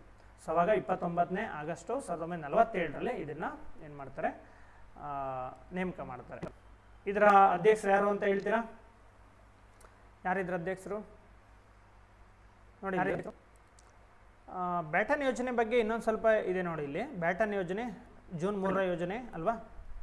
ಸೊ ಅಧ್ಯಕ್ಷರು ಯಾರಾಗಿದ್ರು? ಮೌಂಟ್ ಬ್ಯಾಟನ್ ಆಗಿದ್ರು. ಇದರ ಅಧ್ಯಕ್ಷರು ನೋಡಿ ಇಲ್ಲಿ ಇಸ್ಮಾಯಿಲ್ ಹೇಸ್ಟಿಂಗ್ ಮತ್ತೆ ಜಾರ್ಜ್ ಎಬೆಲ್ ಅಂತ. ಓಕೆ, ಜೂನ್ 3 ಯೋಜನೆಗೆ ಸಂಬಂಧಪಟ್ಟಂಗೆ ಇನ್ನೊಂದು ಸ್ವಲ್ಪ ಇನ್ಫಾರ್ಮೇಷನ್ ನೋಡಿ. ಇದರ ಸದಸ್ಯರು ಯಾರಾಗಿದ್ರು? ಇಸ್ಮಾಯಿಲ್ ಹೇಸ್ಟಿಂಗ್, ಜಾರ್ಜ್ ಎಬೆಲ್ ಅನ್ನೋರು ಇದರ ಸದಸ್ಯರಾಗಿದ್ರು. ಅಧ್ಯಕ್ಷರು ಯಾರು? Mount baton. Mount baton March 24, 1947 ಭಾರತದ ವೈಸ್ರಾಯ್ ಆಗಿ ಬಂದನು. ಸೊ ಅದಿರಲಿ ಆ ಮ್ಯಾಟ್ರ್ ಇಲ್ಲಿ ನೋಡಿ. ಸೊ ಜೂನ್ 3, 1947 ಭಾರತವನ್ನು ವಿಭಜಿಸುವ ಯೋಜನೆ ಇಲ್ಲಿ ಮಾರ್ಕ್ ಮಾಡಿದೆ ನೋಡಿ. ಸೊ ಇದೇನು ಸಂಬಂಧಪಟ್ಟಿದೆ? ಭಾರತವನ್ನು ವಿಭಜಿಸಿ 2 ಡೊಮಿನಿಯನ್ಗಳು, ಪಾಕಿಸ್ತಾನ ಮತ್ತು ಭಾರತ, ಇದನ್ನು ಸ್ಥಾಪಿಸೋದು. ಜೂನ್ 3, 1947 ಭಾರತವನ್ನು ವಿಭಜಿಸುವ ಯೋಜನೆಯನ್ನು ಸಂಸತ್ತಿನಲ್ಲಿ ಘೋಷಿಸಿದನು. ಓಕೆನಾ? ಇದನ್ನು ಬ್ಯಾಟನ್ ಯೋಜನೆ, ಇಲ್ಲಿದೆಲ್ವಾ ಬ್ಯಾಟನ್ ಯೋಜನೆ ಅಥವಾ ಜೂನ್ 3 ಯೋಜನೆ ಎನ್ನಲಾಗುತ್ತದೆ ಅನ್ನೋದು ಇದಕ್ಕೆ ಆನ್ಸರು. ಸೊ ನೋಡಿ ಫ್ರೆಂಡ್ಸ್, ಇದೇನು ಅಂತ ಹೇಳ್ತೀರಾ? ಈ ಇಮೇಜಲ್ಲಿ ಇರೋದು ನೋಡಿ, ಇದು very important. Constituent assembly of India ಅಂತ ಕೊಟ್ಟಿದ್ದಾರೆ. ಸೊ ಇಲ್ಲಿ ನೀವು ವಿಡಿಯೋ ನೋಡ್ತಾ ಇರೋರೆಲ್ಲ ಕಮೆಂಟ್ ಮಾಡಬೇಕು. ಏನು ಕಮೆಂಟ್ ಗೊತ್ತಾ? ಈ ಇಮೇಜು ಫಸ್ಟ್ ನಿಮಗೆ ಗೊತ್ತಿತ್ತಾ ಗೊತ್ತಿಲ್ವಾ ಅನ್ನೋದನ್ನ ಹೇಳ್ಬೇಕು ನೀವು. ಓಕೆನಾ? ಗೊತ್ತಿತ್ತಾ ಗೊತ್ತಿಲ್ವಾ ಅಂತ. ಇದು ಏನಕ್ಕೆ ಸಂಬಂಧಪಟ್ಟಿದ್ದು ನೋಡಿ, ಇಲ್ಲಿ ಕೊಟ್ಟಿದ್ದಾರೆ seal of the constituent assembly. ಸಂವಿಧಾನ ರಚನಾ ಸಮಿತಿಯ ಸೀಲ್ ಏನಾಗಿತ್ತು ಅಂತಂದ್ರೆ ಇದೇ ಸೀಲ್ ಆಗಿತ್ತು. ಅಖಂಡ ಭಾರತ. ಅಖಂಡ ಭಾರತ ಅಂದ್ರೆ ಏನೇನು ಸೇರ್ಕೊಳ್ಳುತ್ತೆ? ಇಲ್ಲಿ ಪಾಕಿಸ್ತಾನ ಸೇರುತ್ತೆ, ಇಂಡಿಯಾ ಸೇರುತ್ತೆ, ಬಾಂಗ್ಲಾದೇಶ್ ಕೂಡ ಸೇರುತ್ತೆ. ಓಕೆ, ಇಷ್ಟು ಇರುವಂತ ಇಮೇಜ್ ಇರುತ್ತೆ. ಅದ್ರ ಮುಂದೆ ಆನೆಯ ತಲೆ ಇರುತ್ತೆ. ಇದು ಸಂವಿಧಾನ ರಚನಾ ಸಮಿತಿ ಸಿಂಬಲ್ ಆಗಿತ್ತು. ಈ ಸಿಂಬಲ್ ಎಷ್ಟು ಜನ ಗೊತ್ತಿತ್ತು ಅನ್ನೋದನ್ನ ನೀವು ಎಸ್ ಆರ್ ನೋ ಅಂತ ಕಮೆಂಟ್ ಮಾಡಿ ತಿಳಿಸಿ. ಗೊತ್ತಿದ್ರೆ ಎಸ್ ಅಂತ ಕಮೆಂಟ್ ಮಾಡಿ, ಗೊತ್ತಿಲ್ಲ ಅಂತಂದ್ರೆ ನೋ ಅಂತ ಕಮೆಂಟ್ ಮಾಡಿ ತಿಳಿಸ್ಬೇಕು ನೀವು. ಓಕೆನಾ? ಸಂವಿಧಾನ ರಚನಾ ಸಮಿತಿಯ ಸೀಲ್ ಆಗಿತ್ತು ಇದು. ಓಕೆ, ನೆಕ್ಸ್ಟ್ ನೋಡಿ. ಸೊ ಕರಡು ಸಮಿತಿ ವೆರಿ ಇಂಪಾರ್ಟೆಂಟ್. ಕರಡು ಸಮಿತಿಯಲ್ಲಿ 7 ಜನ ಸದಸ್ಯರು ಇರ್ತಾರೆ. ಅದರಲ್ಲಿ ಅಧ್ಯಕ್ಷರು ಯಾರಾಗಿರ್ತಾರಪ್ಪ? ಚೇರ್ಮನ್ ಯಾರಾಗಿದ್ರು ಅಂದ್ರೆ ಡಾಕ್ಟರ್ BR ಅಂಬೇಡ್ಕರ್. ಇವರು ಕರಡು ಸಮಿತಿಯ ಅಧ್ಯಕ್ಷರಾಗಿದ್ರು. ನೋಡಿ, ಇಲ್ಲಿ ಅಧ್ಯಕ್ಷರು ನ್ಯಾಯಶಾಸ್ತ್ರಜ್ಞ, ಅರ್ಥಶಾಸ್ತ್ರಜ್ಞ ಮತ್ತು ಭಾರತೀಯ ಸಂವಿಧಾನದ ಪ್ರಾಥಮಿಕ ಶಿಲ್ಪಿ ಅಂತ ಕರೀತಾರೆ. ನೆಕ್ಸ್ಟ್ ಯಾರಿದ್ರಪ್ಪ ಸದಸ್ಯರುಗಳು? ಎನ್ ಗೋಪಾಲಸ್ವಾಮಿ ಅಯ್ಯಂಗಾರ್. ನೋಡಿ ಇವ್ರ ಬಗ್ಗೆ ಇನ್ಫಾರ್ಮೇಶನ್ ಇದೆ, ಡೀಟೇಲ್ ಆಗಿ ನೋಡ್ಕೊಳ್ಳಿ. ಜಮ್ಮು ಮತ್ತು ಕಾಶ್ಮೀರದ ಮಾಜಿ ಪ್ರಧಾನಿಯಾಗಿದ್ರು. ಸಂಸದೀಯ ರಚನೆ ಮತ್ತು 370 ವಿಧಿಗೆ ಕೊಡುಗೆ ನೀಡಿದ್ದಾರೆ. ಅಲ್ಲಾಡಿ Krishnaswamy Iyer, KM Munshi, Mohammed Saadulla, N Madhavrao, TT Krishnamachari ಅಂತ. ಓಕೆ, ನೋಡಿ ಇಲ್ಲಿ ಇವರಿಬ್ಬರ ಹೆಸರು ವೆರಿ ಇಂಪಾರ್ಟೆಂಟ್, ಮಾಧವರಾವ್ ಮತ್ತೆ ಕೃಷ್ಣಮಾಚಾರಿ. ಮಾಧವರಾವ್ ಯಾವಾಗ ಬಂದ್ರು ಅಂದ್ರೆ ನೋಡಿ ಇಲ್ಲಿ BL ಮಿತ್ತಲ್ ಅಂತ ಇದ್ರು, BL ಮಿತ್ತಲ್ ಅಂತ. ಇವರು ಆರೋಗ್ಯದ ಕಾರಣ, ಅವ್ರ ಆರೋಗ್ಯದ ಸಮಸ್ಯೆ ಉಂಟಾಗುತ್ತೆ ಸಂವಿಧಾನ ರಚನೆ ಆಗೋದಕ್ಕೂ ಮುಂಚೆನೆ. ಫಸ್ಟ್ ಇವರು ಮೆಂಬರ್ ಆಗಿದ್ರು, ಮಾಧವರಾವ್ ಇರಲಿಲ್ಲ. BL ಮಿತ್ತಲ್ ಅವರು ಮೆಂಬರ್ ಆಗಿದ್ರು ಕರಡು ಸಮಿತಿಗೆ. ಬಟ್ ಆ ನಂತರ ಅವರಿಗೆ ಆರೋಗ್ಯದ ಸಮಸ್ಯೆ ಬಂದಾಗಿದ್ರಿಂದ ರಾಜೀನಾಮೆನ ಕೊಟ್ಬಿಡ್ತಾರೆ. ಆ ರಾಜೀನಾಮೆ ಕೊಟ್ಟ ನಂತರ ಬರೋರೆ N ಮಾಧವರಾವ್ ಅಂತ. ಓಕೆನಾ? ಹಾಗೇನೆ ಕೃಷ್ಣಮಾಚಾರಿ ನೋಡಿ DP ಕೈತಾನ್ ಅಂತ ಇದ್ರು, DP ಕೈತಾನ್. ಇವ್ರು ಏನಾಗ್ತಾರೆ, ಇವ್ರು ಡೆತ್ ಆಗ್ಬಿಡ್ತಾರೆ ಸಂವಿಧಾನ ರಚನೆ ಆಗೋ ಮುಂಚೆ. ಮೆಂಬರ್ ಆಗಿ ಸೆಲೆಕ್ಟ್ ಆಗ್ತಾರೆ, ಬಟ್ ಸ್ವಲ್ಪ ದಿನಕ್ಕೆ ಇವ್ರು ಡೆತ್ ಆಗ್ಬಿಡ್ತಾರೆ. DP ಕೈತಾನ್. ಇವ್ರ ಜಾಗಕ್ಕೆ ಬಂದಿದ್ದು ಯಾರು? TT ಕೃಷ್ಣಮಾಚಾರಿ. ಸೊ ಇದು ವೆರಿ ಇಂಪಾರ್ಟೆಂಟ್, ನೆನ್ಪಿಟ್ಕೊಳ್ಳಿ. ಇವ್ರು ಇಷ್ಟು ಜನ ಹೆಸರು ಗೊತ್ತಿರಲೇಬೇಕು ನಿಮಗೆ. ಓಕೆನಾ? Okay, next question. ಈಡಿಸ್ ಈಜಿಪ್ಟಿಯು ಯಾವುದರ ವಾಹಕ ವೆಕ್ಟರ್ ಆಗಿದೆ ಅಂತ ಕೇಳಿದ್ದಾರೆ. Okay, Aedes aegypti is A vector for ಯಾವ ರೋಗಕ್ಕೆ ಇದು ಒಂದು ವಾಹಕ ಆಗಿದೆ ಅಂತ ಕೇಳಿದ್ದಾರೆ. ಇದೊಂದು ಏನಿದು ಈಜಿಪ್ಟಿ ಸೊಳ್ಳೆ ಅಲ್ವಾ? ನೋಡಿ, 2 ರೋಗಗಳು, ಡೆಂಗ್ಯೂ ಮತ್ತು ಹಳದಿ ಜ್ವರ, ಎರಡಕ್ಕೂ ಇದೇನೇ ವೆಕ್ಟರ್ ಆಗಿದೆ. ಇದೇ ರೋಗ ಬರೋದಕ್ಕೆ ಕಾರಣ. ಡೆಂಗ್ಯೂ ಬರೋದಕ್ಕೆ ಯೆಲ್ಲೋ ಫೀವರ್ ಅಂತ ಕರೀತಾರೆ ಇದನ್ನ. ಸೊ ಹಳದಿ ಜ್ವರ ಎರಡು ಬರೋದಕ್ಕೆ ಯಾವುದು? ಏಡಿಸ್ ಈಜಿಪ್ಟಿನೇ ಕಾರಣ. ಓಕೆನಾ?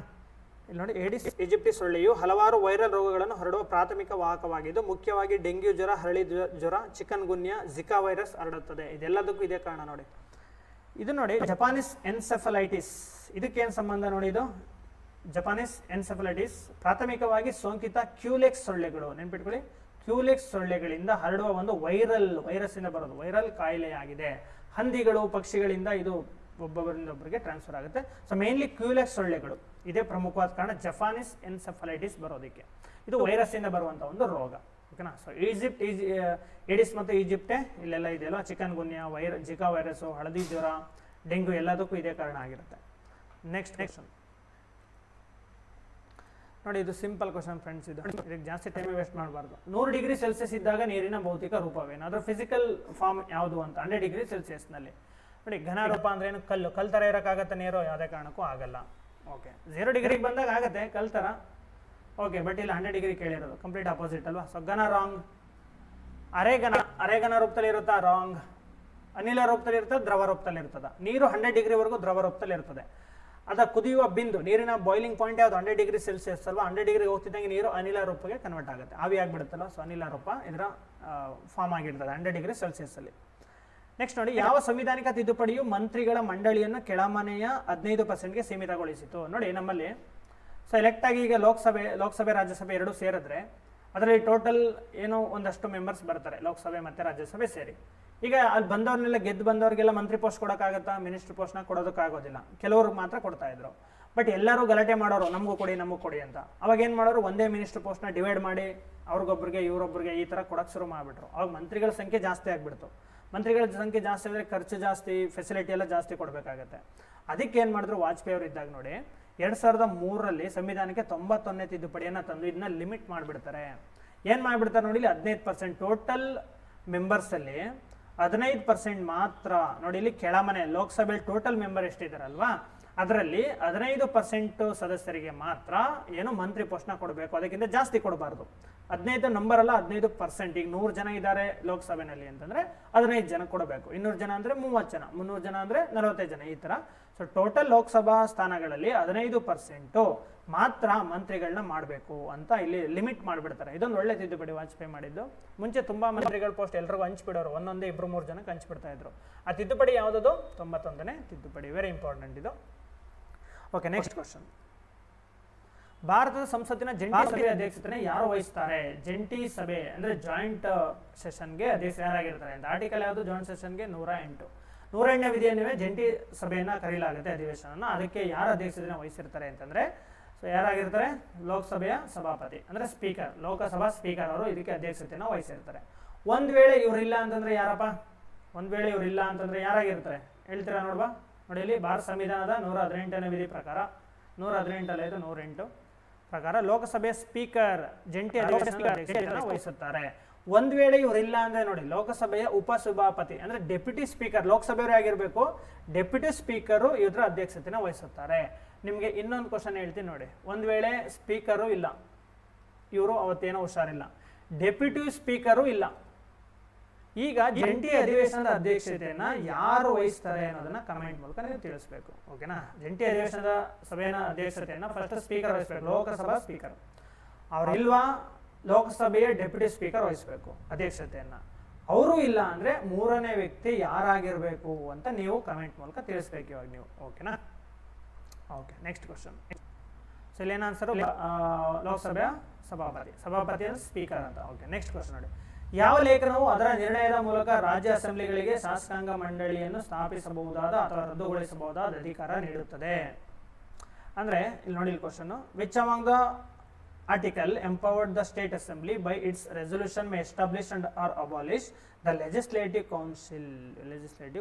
ವಿಧಾನ ಪರಿಷತ್ ಬಗ್ಗೆ ಕೇಳ್ತಿದ್ದಾರೆ. ವಿಧಾನ ಪರಿಷತ್ ಇಲ್ಲಿ ಶಾಸಕಾಂಗ ಮಂಡಳಿ ಅಂತ ಕೊಟ್ಟಿದ್ದಾರೆ. ಸೊ ಜನರಲಿ ಇದನ್ನ ವಿಧಾನ ಪರಿಷತ್ ಅಂತ ಕರೀತಾರೆ ಅಲ್ವಾ? ವಿಧಾನ ಪರಿಷತ್ ಯಾವ ಆರ್ಟಿಕಲ್ ಮೂಲಕ ಅದನ್ನ ಎಸ್ಟಾಬ್ಲಿಷ್ ಮಾಡ್ಬೋದು ಮತ್ತೆ ರಿಮೂವ್ ಮಾಡ್ಬೋದು ಅಂತ ಕ್ವಶನ್ ಕೇಳಿದ್ದಾರೆ ಅಲ್ವಾ? ಸೊ ಕಮೆಂಟ್ ಮಾಡ್ತಾರೆ ಯಾರಾದ್ರೂ ಇದಕ್ಕೆ? ಓಕೆ, ನಾನು ಹೇಳ್ತೀನಿ ಬಿಡಿ, ಡೋಂಟ್ ವರಿ. ನೋಡಿ, ಇದಕ್ಕೆ ಸಂಬಂಧಪಟ್ಟಂತೆ ಆರ್ಟಿಕಲ್ ಇರೋದು 169. ಇದು 169 ಏನು ಅಧಿಕಾರ ಕೊಡುತ್ತೆ ನೋಡಿ. ಆರ್ಟಿಕಲ್ 169 ಇದ್ರ ಪ್ರಕಾರ ಯಾವುದೇ ರಾಜ್ಯಕ್ಕೆ ತನಗೆ ಅಗತ್ಯ ಇದ್ರೆ ವಿಧಾನ ಪರಿಷತ್ನ ಕ್ರಿಯೇಟ್ ಮಾಡ್ಕೋಬಹುದು, ಬೇಡ ಅಂದ್ರೆ ರಿಮೂವ್ ಮಾಡ್ಬೋದು. ಇದನ್ನು ಪ್ರೈಮರಿಯಾಗಿ ಯಾರು ರೆಸಲ್ಯೂಷನ್ ಇಂಟರ್ ಮಾಡಬೇಕು ಅಂದ್ರೆ ರಾಜ್ಯಗಳೇ ಮಾಡಬೇಕು, ಆಯಾ ರಾಜ್ಯಗಳೇ ಮಾಡಬೇಕು. ಕೇಂದ್ರ ಸರ್ಕಾರ ಡೈರೆಕ್ಟ್ ಆಗಿ ಮಾಡೋಕ್ಕಾಗಲ್ಲ. ಸೊ ರಾಜ್ಯ ಸರ್ಕಾರಗಳು ಏನ್ ಮಾಡಬೇಕು, ಅವರ ಅಸೆಂಬ್ಲಿನಲ್ಲಿ ಅವರ ವಿಧಾನಸಭೆಯಲ್ಲಿ ಏನಾಗಬೇಕು, ಅದು ಪಾಸ್ ಆಗ್ಬೇಕು ಆ ರೆಸಲ್ಯೂಷನ್. ನಾವು ವಿಧಾನ ಪರಿಷತ್ನ ಇಟ್ಕೊಳ್ಳೋಣ, ಅದನ್ನ ಏನಂತ ಕರಿತೀವಿ, ಬೈ ಕ್ಯಾಮರಲ್ ಅಂತ ಕರೀತಾರೆ. ವಿಧಾನಸಭೆ ವಿಧಾನ ಪರಿಷತ್ ಎರಡೂ ಇದ್ರೆ, ಎರಡು ಶಾಸಕಾಂಗ ಎರಡು ಹೌಸ್ಗಳಿದ್ರೆ ಅದನ್ನ ಬೈ ಕ್ಯಾಮರಲ್ ಲೆಜಿಸ್ಲೇಚರ್ ಅಂತ ಕರೀತಾರೆ, ದ್ವಿಸದನ ಶಾಸಕಾಂಗ ಅಂತ. ಸಂವಿಧಾನದ ಪ್ರಕಾರ ನೋಡಿ, ಇದು ಕೇಂದ್ರದಲ್ಲಿ ಕಂಪಲ್ಸರಿ. ಸೆಂಟ್ರಲ್ ಗೌರ್ಮೆಂಟ್ ಹೆಂಗಿರ್ಬೇಕು, ಅಪ್ಪರ್ ಹೌಸ್ ಅಂತ ಕರಿತೀವಿ, ರಾಜ್ಯಸಭೆ, ಇನ್ನೊಂದು ಲೋಕಸಭೆ ಅಂತ ಎರಡು ಇದೆ. ಸೊ ಇವೆರಡು ಕಡ್ಡಾಯ. ಇದು ಬೈ ಕ್ಯಾಮರಲ್. ಇದು ಕೇಂದ್ರದಲ್ಲಿ ರಾಜ್ಯಸಭೆ ಇರ್ತದೆ, ಲೋಕಸಭೆ ಎರಡು ಹೌಸ್ಗಳು ಇದೆಯಲ್ಲ, ಸೊ ಬೈ ಕ್ಯಾಮರಲ್ ದ್ವಿಸದನ ಶಾಸಕಾಂಗ ಅಂತ ಕರೀತಾರೆ. ಇದು ಕಂಪಲ್ಸರಿ, ಇದನ್ನ ಚೇಂಜ್ ಮಾಡೋಕ್ಕಾಗಲ್ಲ. ಬಟ್ ರಾಜ್ಯಕ್ಕೆ ಏನ್ ಮಾಡಿದ್ದಾರೆ, ಆಪ್ಷನ್ ಕೊಟ್ಬಿಟ್ಟಿದ್ದಾರೆ. ನೀವು ಏಕಸದನಾದ್ರೂ ಇಟ್ಕೊಳ್ಳಿ, ದ್ವಿಸದನಾದ್ರೂ ಇಟ್ಕೊಳ್ಳಿ ಅಂತ. ಬೇಕಾದ್ರೆ ಇಟ್ಕೋಬಹುದು, ಬೇಡ ಅಂದ್ರೆ ರಿಮೂವ್ ಮಾಡ್ಬೋದು. ರಿಮೂವ್ ಮಾಡಿದ್ಮೇಲೆ ಮತ್ತೆ ಬೇಕು ಅಂದ್ರೆ ತಗೋಬಹುದು. ಹೇಗೆ ತಗೋಬೇಕು ಅಂತಂದ್ರೆ ಆರ್ಟಿಕಲ್ ಹೇಳುತ್ತೆ 169. ಫಸ್ಟ್ ಆ ರಾಜ್ಯದಲ್ಲಿ ಆ ಸಂಬಂಧಪಟ್ಟ ಸ್ಟೇಟ್ ಅಲ್ಲಿ ಅದಕ್ಕೆ ರೆಸಲ್ಯೂಷನ್ ಇಂಟ್ರೊಡ್ಯೂಸ್ ಮಾಡಬೇಕು, ಪಾಸ್ ಆಗಬೇಕು, ವಿಶೇಷ ಬಹುಮತದಿಂದ ಪಾಸ್ ಆಗಬೇಕು. ಪಾಸ್ ಆಗಿದ ನಂತರ ಆ ಒಂದು ರೆಸಲ್ಯೂಷನ್ ಯಾರು ಕಳಿಸ್ಬೇಕು, ಅವರು ಕೇಂದ್ರ ಸರ್ಕಾರಕ್ಕೆ ಕಳಿಸ್ಕೊಡ್ಬೇಕು. ಕೇಂದ್ರ ಸರ್ಕಾರದಲ್ಲಿ ಒಪ್ಕೋಬೇಕಾಗತ್ತೆ ಅದನ್ನ. ಸೊ ಅಲ್ಲಿ ಪಾಸ್ ಆದ್ರೆ ಮಾತ್ರ ನಮಗೆ ವಿಧಾನ ಪರಿಷತ್ನ ಸ್ಥಾಪನೆಯನ್ನು ಮಾಡ್ಬೋದು, ಅಥವಾ ಕ್ರಿಯೇಟ್ ಮಾಡ್ಬೋದು, ರಿಮೂವ್ ಕೂಡ ಮಾಡ್ಬೋದಾಗಿರುತ್ತೆ. ಓಕೆ, ಬಟ್ ಇನಿಷಿಯೇಟಿವ್ ಎಲ್ಲ ಆಗಬೇಕು, ಸ್ಟೇಟಲ್ಲೇ ಆಗಬೇಕು. So article 169. Okay, next question.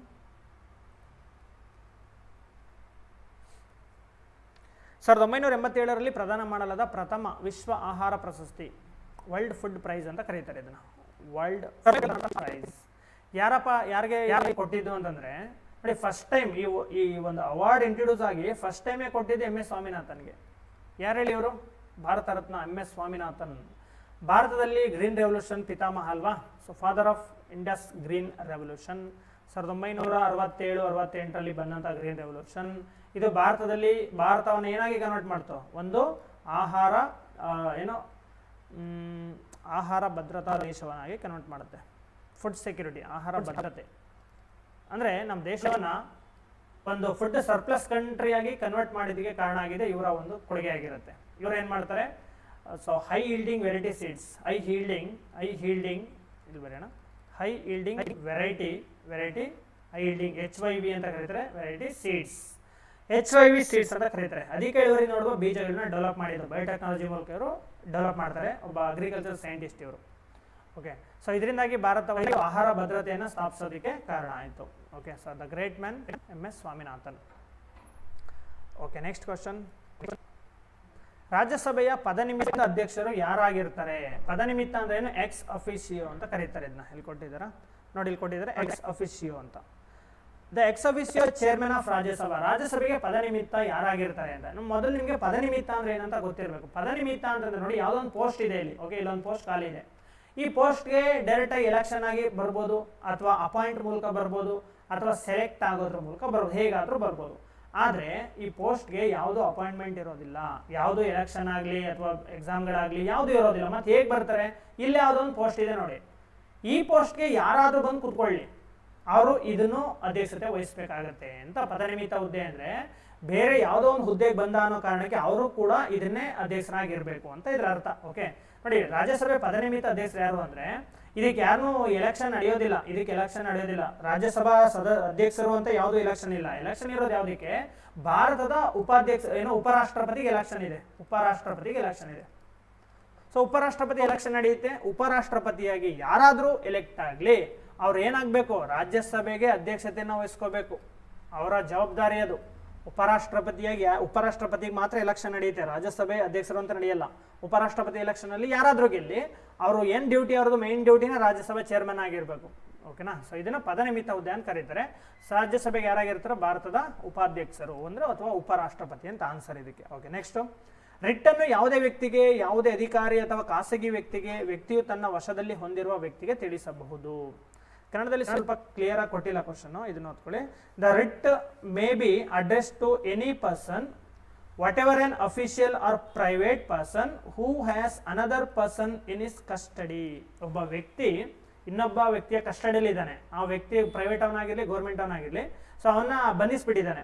So ಇವನ್ನ ಬಿಡಿಸೋದಕ್ಕೆ ಯಾವ ರಿಟ್ ಜುರಿಸ್ಡಿಕ್ಷನ್ ಯೂಸ್ ಮಾಡ್ತಾರೆ ಅಂತ ಕೇಳಿದ್ದಾರೆ ಇಲ್ಲಿ. ಓಕೆನಾ? ಸೊ 4 ತುಂಬಾ ಇಂಪಾರ್ಟೆಂಟ್ ಫ್ರೆಂಡ್ಸ್. ಇದು 4 ಇಂಪಾರ್ಟೆಂಟ್, ಎಕ್ಸಾಮ್ಗೆ ಡೈರೆಕ್ಟಾಗಿ ಕೇಳ್ಬಿಡ್ತಾರೆ.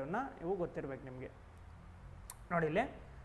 ಸೊ ಫಸ್ಟ್ ಇವ್ರ ಅರ್ಥ ಏನು ಅಂತ ಹೇಳ್ಬಿಡ್ತಾರೆ ನೋಡಿ. ಫಸ್ಟ್ ಒಂದು ಪ್ರೊಹಿಬಿಷನ್ ಅಂದ್ರೆ ಏನು? ತಡೆಯೋದು, ಮಾಡಬೇಡಿ ಅಂತ ಹೇಳೋದು.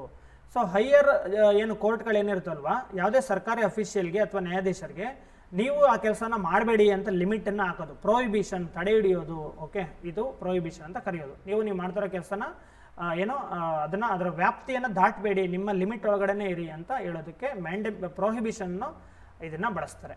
ಓಕೆನಾ? ನೆಕ್ಸ್ಟ್, ಹೇಬಿಯಸ್ ಕಾರ್ಪಸ್ ಅಂದ್ರೆ ನೋಡಿ, ಬಂದಿ ಪ್ರತ್ಯಕ್ಷೀಕರಣ ಅಂತ. ಬಂದಿ ಪ್ರತ್ಯಕ್ಷೀಕರಣ ಅಂತಂದ್ರೆ ಏನು? ಯಾವುದೋ ಒಬ್ಬ ವ್ಯಕ್ತಿಯನ್ನ ಬಂಧಿಸಿದಾಗ ಅವನ್ನ 24 ಗಂಟೆ ಒಳಗಡೆ ಫಿಸಿಕಲಿ ಆ ವ್ಯಕ್ತಿನ ತಂದು ಪ್ರೊಡ್ಯೂಸ್ ಮಾಡಬೇಕು ಕೋರ್ಟ್ ಮುಂದೆ ಅಂತ ಹೇಳೋದು. ಮ್ಯಾಂಡಮಸ್ ಅಂತಂದ್ರೆ ಏನು? ಮ್ಯಾಂಡಮಸ್ ಅಂತಂದ್ರೆ ಪರಮಾದೇಶ. ಯಾವುದೇ ಒಂದು ಕೆಲಸವನ್ನ ಯಾವುದಾದ್ರು ಸರ್ಕಾರಿ ಅಧಿಕಾರಿ ಮಾಡದೇ ಇದ್ದಾಗ ಅವನ್ನ ಮಾಡು ಅಂತ ಆರ್ಡರ್ ಮಾಡೋದು. ನೀನು ಈ ಕೆಲಸ ಮಾಡಲೇಬೇಕು, ಅದು ನಿನ್ನ ಡ್ಯೂಟಿ, ನೀನು ಮಾಡು ಅಂತ ಆರ್ಡರ್ನ ಮಾಡೋದು. ಇದನ್ನ ಮ್ಯಾಂಡಮಸ್ ಅಂತ ಕರೀತಾರೆ. ಕೋರ್ಟ್ಗಳು ಹೊರಡಿಸ್ತವೆ. ಓಕೆನಾ? ಯಾವುದೇ ಗೌರ್ಮೆಂಟ್ ಅಫಿಷಿಯಲ್ ಆಗಿರಲಿ, ಅವನು ತನ್ನ ಕೆಲಸನ ಮಾಡದೇ ಇದ್ದಾಗ ಇದನ್ನ ಹೊರಡಿಸಲಾಗುತ್ತೆ. ಕೋವಾರೆಂಟ್ ಅಂದ್ರೆ ಯಾವುದೊಬ್ಬ ವ್ಯಕ್ತಿ ಸರ್ಕಾರಿ ಕೆಲಸವನ್ನ, ಗೌರ್ಮೆಂಟ್ ಕೆಲಸವನ್ನ ಫ್ರಾಡ್ ಸರ್ಟಿಫಿಕೇಟ್ಗಳನ್ನ ಕೊಟ್ಟು ತಗೊಂಡ್ರೆ, ನೀನು ಯಾವ ಅಥಾರಿಟಿ ಮೂಲಕ ಇದನ್ನ ತಗೊಂಡೆ ಅಂತ ಕ್ವಶನ್ ಮಾಡೋದು. ಯಾರಾದ್ರೂ ಕಂಪ್ಲೇಂಟ್ ಕೊಡ್ತಾರೆ, ಇವನು ಫ್ರಾಡ್ ಮಾಡಿದೆ ಅಂತ ಗೊತ್ತಾಗುತ್ತೆ. ಸೊ ಅವಾಗ ನೀನು ಯಾವ ಅಧಿಕಾರದಿಂದ ಈ ಒಂದು ಹುದ್ದೆನ ಪಡ್ಕೊಂಡೆ, ನಿನ್ನ ಸರ್ಟಿಫಿಕೇಟ್ಸ್ ಏನು ಅಂತ ಚೆಕ್ ಮಾಡೋದು. ಓಕೆ, ಇದನ್ನ ಕೋವಾರೆಂಟ್ ಅಂತ ಕರೀತಾರೆ. ಓಕೆ, ಸೊ ಪ್ರೊಹಿಬಿಷನ್ ಅಂದ್ರೆ ಏನು? ನಿಮ್ಮ ಲಿಮಿಟ್ ನ ಕ್ರಾಸ್ ಮಾಡಬೇಡಿ, ಲಿಮಿಟ್ ಒಳಗೆ ಅಂತ ಹೇಳೋದು. ಹೇಬಿಯಸ್ ಕಾರ್ಪಸ್ ಅಂತಂದ್ರೆ ಬಂದಿ ಪ್ರತ್ಯಕ್ಷೀಕರಣ. ಯಾವುದೋ ವ್ಯಕ್ತಿಯನ್ನ ಬಂಧಿಸಿದ್ರೆ ಅವ್ನು 24 ಗಂಟೆ ಒಳಗಡೆ ನನ್ನ ಮುಂದೆ ತಂದು ನಿಲ್ಲಿಸಬೇಕು ಅಂತ ಹೇಳೋದು. ಮ್ಯಾಂಡಮಸ್ ಅಂತಂದ್ರೆ ನೋಡಿ, ಇದಕ್ಕೂ ಪ್ರೊಹಿಬಿಷನ್ಗೂ ಮ್ಯಾಂಡಮಸ್ಗೂ ಡಿಫ್ರೆನ್ಸ್ ಏನಂದ್ರೆ, ಇದು ಕೆಲಸ ಮಾಡಬೇಡಿ ಅಂತ ಲಿಮಿಟ್ ಹಾಕತ್ತೆ. ಇದು ನೀವು ನಿಮ್ಮ ಲಿಮಿಟ್ ನ ಕ್ರಾಸ್ ಮಾಡಬೇಡಿ ಅಂತ ಹೇಳುತ್ತೆ, ಲಿಮಿಟ್ ನ ವಿಧಿಸುತ್ತೆ, ಮಿತಿಯನ್ನ ಹಾಕತ್ತೆ ಇದು. ಬಟ್ ಮ್ಯಾಂಡಮಸ್ ಇದೆಯಲ್ಲ, ಇದು ನಿಮ್ ಕೆಲಸವನ್ನ ಮಾಡಿ ಅಂತ ಒತ್ತಿ ಹೇಳುತ್ತೆ. ಇದು ಎರಡಕ್ಕೂ ಇರೋದು ಡಿಫ್ರೆನ್ಸ್. ಸೊ ಆನ್ಸರ್ ಯಾವುದಪ್ಪ? ಒಬ್ಬ ವ್ಯಕ್ತಿಯನ್ನ ಬಂಧಿಸಿದಾಗ ಯಾವುದದು? Habeas corpus. ಓಕೆ, ಆ ವ್ಯಕ್ತಿನ 24 ಗಂಟೆ ಒಳಗಡೆ ಕೋರ್ಟ್ ಮುಂದೆ ಫಿಸಿಕಲ್ ಆಗಿ ಹಾಜರುಪಡಿಸಬೇಕು ಅಂತ ಹೇಳುತ್ತೆ. ಇದು ಪ್ರೈವೇಟ್ಗೂ ಅಪ್ಲೈ ಆಗುತ್ತೆ, ಗೌರ್ಮೆಂಟ್ ಅವ್ರಿಗೂ ಅಪ್ಲೈ ಆಗುತ್ತೆ. ಈಗ ಪೊಲೀಸ್ ಒಬ್ಬ ವ್ಯಕ್ತಿಯನ್ನ ಬಂಧಿಸಿದ್ರು ಕೋರ್ಟ್ ಆರ್ಡರ್ ಮಾಡ್ಬೋದು. ಪ್ರೈವೇಟ್ ಒಬ್ಬ ವ್ಯಕ್ತಿ, ಯಾರೋ ಒಬ್ಬ ಓನರು ತನ್ನ ಕೆಲಸಗಾರನ ಬಂಧಿಸಿಬಿಟ್ರೆ ಅದಕ್ಕೂ ಕೂಡ ಅವ್ರ ಮನೆಯವರು ಯಾವ್ದು ಇದು ರಿಟ್ ಜುರಿಸ್ಡಿಕ್ಷನ್ಗೆ ಹೋದಾಗ ಸುಪ್ರೀಂ ಕೋರ್ಟ್ ಅಥವಾ ಹೈಕೋರ್ಟ್ ಎರಡಕ್ಕೂ ಹೋಗ್ಬೋದು. ಆಗ ಕೋರ್ಟ್ಗಳು ಇದನ್ನ ಹೊರಡಿಸ್ಬೋದು. ಸುಪ್ರೀಂ ಕೋರ್ಟ್ ಆರ್ಟಿಕಲ್ ಯಾವುದು? ಆರ್ಟಿಕಲ್ 32 ರಿಟ್ ಜುರಿಸ್ಡಿಕ್ಷನ್ ಬಗ್ಗೆ ಮಾತಾಡುತ್ತೆ. 226 ಸುಪ್ರೀಂ ಕೋರ್ಟ್, ಹೈಕೋರ್ಟ್. ಇದು ಸುಪ್ರೀಂ ಕೋರ್ಟ್, ಇದು ಹೈಕೋರ್ಟ್. 226ನೇ ವಿಧಿ ರಿಟ್ ಜುರಿಸ್ಡಿಕ್ಷನ್ ಬಗ್ಗೆ ಮಾತಾಡುತ್ತೆ. ನಿಮ್ಗೆ ಇನ್ನೊಂದು ಕ್ವಶನ್ ಹೇಳ್ತೀನಿ ನೋಡಿ, ವೆರಿ ಇಂಪಾರ್ಟೆಂಟ್ ಕ್ವಶನ್. ರಿಟ್ ಜುರಿಸ್ಡಿಕ್ಷನ್ಗೆ ಸಂಬಂಧಪಟ್ಟಂತೆ ಸುಪ್ರೀಂ ಕೋರ್ಟ್ಗೆ ಅಧಿಕಾರ ಜಾಸ್ತಿ ಇದೆಯಾ, ಹೈಕೋರ್ಟ್ಗೆ ಅಧಿಕಾರ ಜಾಸ್ತಿ ಇದೆಯಾ ಅಂತ ಹೇಳ್ಬೇಕು. ಓಕೆ, ಸುಮಾರು 3ನೇ ಕ್ವಶನ್ ಇದು. ಹೋಮ್ವರ್ಕ್ ಕೊಡ್ತಿರೋದು ನಿಮಗೆ, ಇದನ್ನ ಆನ್ಸರ್ ಮಾಡಬೇಕು. ರಿಟ್ ಜುರಿಸ್ಡಿಕ್ಷನ್ಗೆ ಸಂಬಂಧಪಟ್ಟಂತೆ ಸುಪ್ರೀಂ ಕೋರ್ಟ್ನ ಅಧಿಕಾರ ವ್ಯಾಪ್ತಿ ಜಾಸ್ತಿ ಇದೆಯಾ, ಹೈಕೋರ್ಟ್ನ ಅಧಿಕಾರ ವ್ಯಾಪ್ತಿ ಜಾಸ್ತಿ ಇದೆಯಾ ಅನ್ನೋದು ಇದೊಂದು ಕ್ವಶನು. ಇದನ್ನ ಕಾಮೆಂಟ್ ಮಾಡಿ ತಿಳಿಸ್ಬೇಕು ಆನ್ಸರ್ನ ನೀವು. ಓಕೆ, ಆಯ್ತಲ್ವಾ? ಓಕೆ, ನೆಕ್ಸ್ಟ್ ಕ್ವಶನ್ ನೋಡೋಣ. ಶೂಗಳನ್ನು ಉತ್ಪಾದಿಸುವ ಉತ್ಪಾದನಾ ಘಟಕವು ಯಾವ ವಲಯದಡಿ ಬರುತ್ತೆ? ಉತ್ಪಾದನಾ ಘಟಕ ಅಂತ ಇಲ್ಲೇ ಕೊಟ್ಟು ಏನಿದು ನೋಡಿ, ಯಾವ್ದು ಬರುತ್ತೆ? ಶೂಗಳನ್ನ ಉತ್ಪಾದನೆ ಮಾಡೋ ಉತ್ಪಾದನಾ ಘಟಕ ಯಾವ ವಲಯದಡಿ ಬರುತ್ತೆ ನೋಡುವ ಆನ್ಸರ್. ಪ್ರಾಥಮಿಕ ವಲಯ, ದ್ವಿತೀಯ, ತೃತೀಯ ಅಂತ ಕೊಟ್ಟಿದ್ದಾನೆ ನೋಡಿ. ನಿಮಗೆ ಡಿಫ್ರೆನ್ಸ್ ಗೊತ್ತಿರಬೇಕು, ವೆರಿ ಇಂಪಾರ್ಟೆಂಟ್. ಆನ್ಸರ್ ಹೇಳೋದಕ್ಕೂ ಮುಂಚೆ ಪ್ರೈಮರಿ ಸೆಕ್ಟರ್ ಅಂದರೆ ಯಾವುದು, ಸೆಕೆಂಡರಿ ಯಾವುದು, ಟರ್ಷರಿ ಯಾವುದು, ಇದಕ್ಕೆ ನಿಮಗೆ ಗೊತ್ತಿರಬೇಕು. ಓಕೆ, ಇದನ್ನು ಕರೆಕ್ಟಾಗಿ ಹೇಳ್ಬಿಡ್ತೀನಿ ನೋಡಿ ಈಗ. ಸೊ ಪ್ರೈಮರಿ ಸೆಕ್ಟರ್ ಅಂದರೆ ಯಾವುದು, ಪ್ರಾಥಮಿಕ ವಲಯ ಅಂತಂದರೆ ಯಾವುದು. ಓಕೆ, ಸೊ ಅದರಲ್ಲಿ ಪ್ರಾಥಮಿಕ ವಲಯದಲ್ಲಿ ಬರೋದು. ಡೆಫಿನಿಷನ್ ಏನು ನೋಡಿ first. Extracts or harvest raw materials, ಕಚ್ಚಾ ವಸ್ತುಗಳನ್ನು ಡೈರೆಕ್ಟಾಗಿ ಭೂಮಿಯಿಂದ ನಾವು ತೆಕ್ಕೊಳ್ಳೋದು. ಅದು ಬೆಳೆಗಳ ವ್ಯವಸಾಯ ಮಾಡೋದಾಗಿರಲಿ, ಗಣಿಗಾರಿಕೆ ಆಗಿರಲಿ, ಈ ಥರ ಯಾವುದೇ ಇರಲಿ, ಕಚ್ಚಾ ವಸ್ತುಗಳನ್ನ ನೇರವಾಗಿ ಭೂಮಿಯಿಂದ ನಾವು ತಗೊಳ್ತೀವಲ್ವ, ಇದನ್ನ ಪ್ರೈಮರಿ ಸೆಕ್ಟರ್ ಅಂತ ಕರೀತಾರೆ, ಪ್ರಾಥಮಿಕ ವಲಯ. ಎಕ್ಸಾಂಪಲ್ ನೋಡಿ, ಫಾರ್ಮಿಂಗ್ ಕೃಷಿ ಮಾಡೋದಾಗಿರಲಿ, ಮೈನಿಂಗ್ ಗಣಿಗಾರಿಕೆ ಆಗಿರಲಿ, ಮೀನುಗಾರಿಕೆ ಆಗಿರಲಿ. ಓಕೆ, ಸೊ ಇದೆಲ್ಲ ಏನಂತ ಕರೀತಾರೆ, ನೇರವಾಗಿ ನಾವು ರಾ ಮೆಟೀರಿಯಲ್ ತಗೋತೀವಲ್ವಾ, ಸೊ ಭೂಮಿಯಿಂದನೇ ತಗೋತೀವಿ ನಾವು, ಇದನ್ನ ಪ್ರೈಮರಿ ಸೆಕ್ಟರ್ ಅಂತ ಕರೀತಾರೆ. ಸೊ ಕೃಷಿ ಇರಲಿ, ಗಣಿಗಾರಿಕೆ, ಮೀನುಗಾರಿಕೆ ಇದೆಲ್ಲವೂ ಪ್ರಾಥಮಿಕ ವಲಯದಲ್ಲೇ ಬರ್ತವೆ. ಈ ಸೆಕೆಂಡರಿ ಸೆಕ್ಟರ್ ಅಂದ್ರೇನು, ಇಲ್ಲಿ ಪ್ರಾಥಮಿಕ ವಲಯದಿಂದ ಬಂದಿರುವಂಥ ವಸ್ತುಗಳನ್ನ ಕಲೆಕ್ಟ್ ಮಾಡಿಕೊಂಡು ದ್ವಿತೀಯ ವಲಯದಲ್ಲಿ ಅದನ್ನ ಪ್ರೋಸೆಸ್ ಮಾಡ್ತಾರೆ. ಪ್ರೋಸೆಸ್ ಮಾಡಿ ಒಂದು ಫಿನಿಶ್ಡ್ ಗೂಡ್ಸ್ ಆಗಿ ಕನ್ವರ್ಟ್ ಮಾಡ್ತಾರೆ.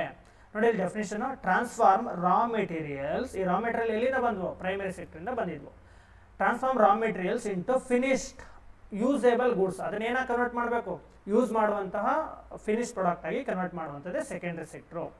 ಏನು ಆಕ್ಟಿವಿಟೀಸ್, ಮ್ಯಾನುಫ್ಯಾಕ್ಚರಿಂಗ್, ಏನಾದರೂ ಈಗ ನೋಡಿ ಈ ಪೆನ್ನನ್ನು ಉತ್ಪಾದನೆ ಮಾಡೋದಾಗಿರ್ಬೋದು. ಸೊ ಫ್ಯಾನ್ ಇರ್ಬೋದು, ಗೋಡೆ ಇರ್ಬೋದು, ಓಕೆ, ಟಿವಿ ಇರ್ಬೋದು, ಲ್ಯಾಪ್ಟಾಪ್ ಇರ್ಬೋದು, ಇದೆಲ್ಲ ಪ್ರೊಡಕ್ಷನ್ ಅಲ್ವಾ, ಉತ್ಪಾದನೆ ಬರುತ್ತೆ. So processing, food processing.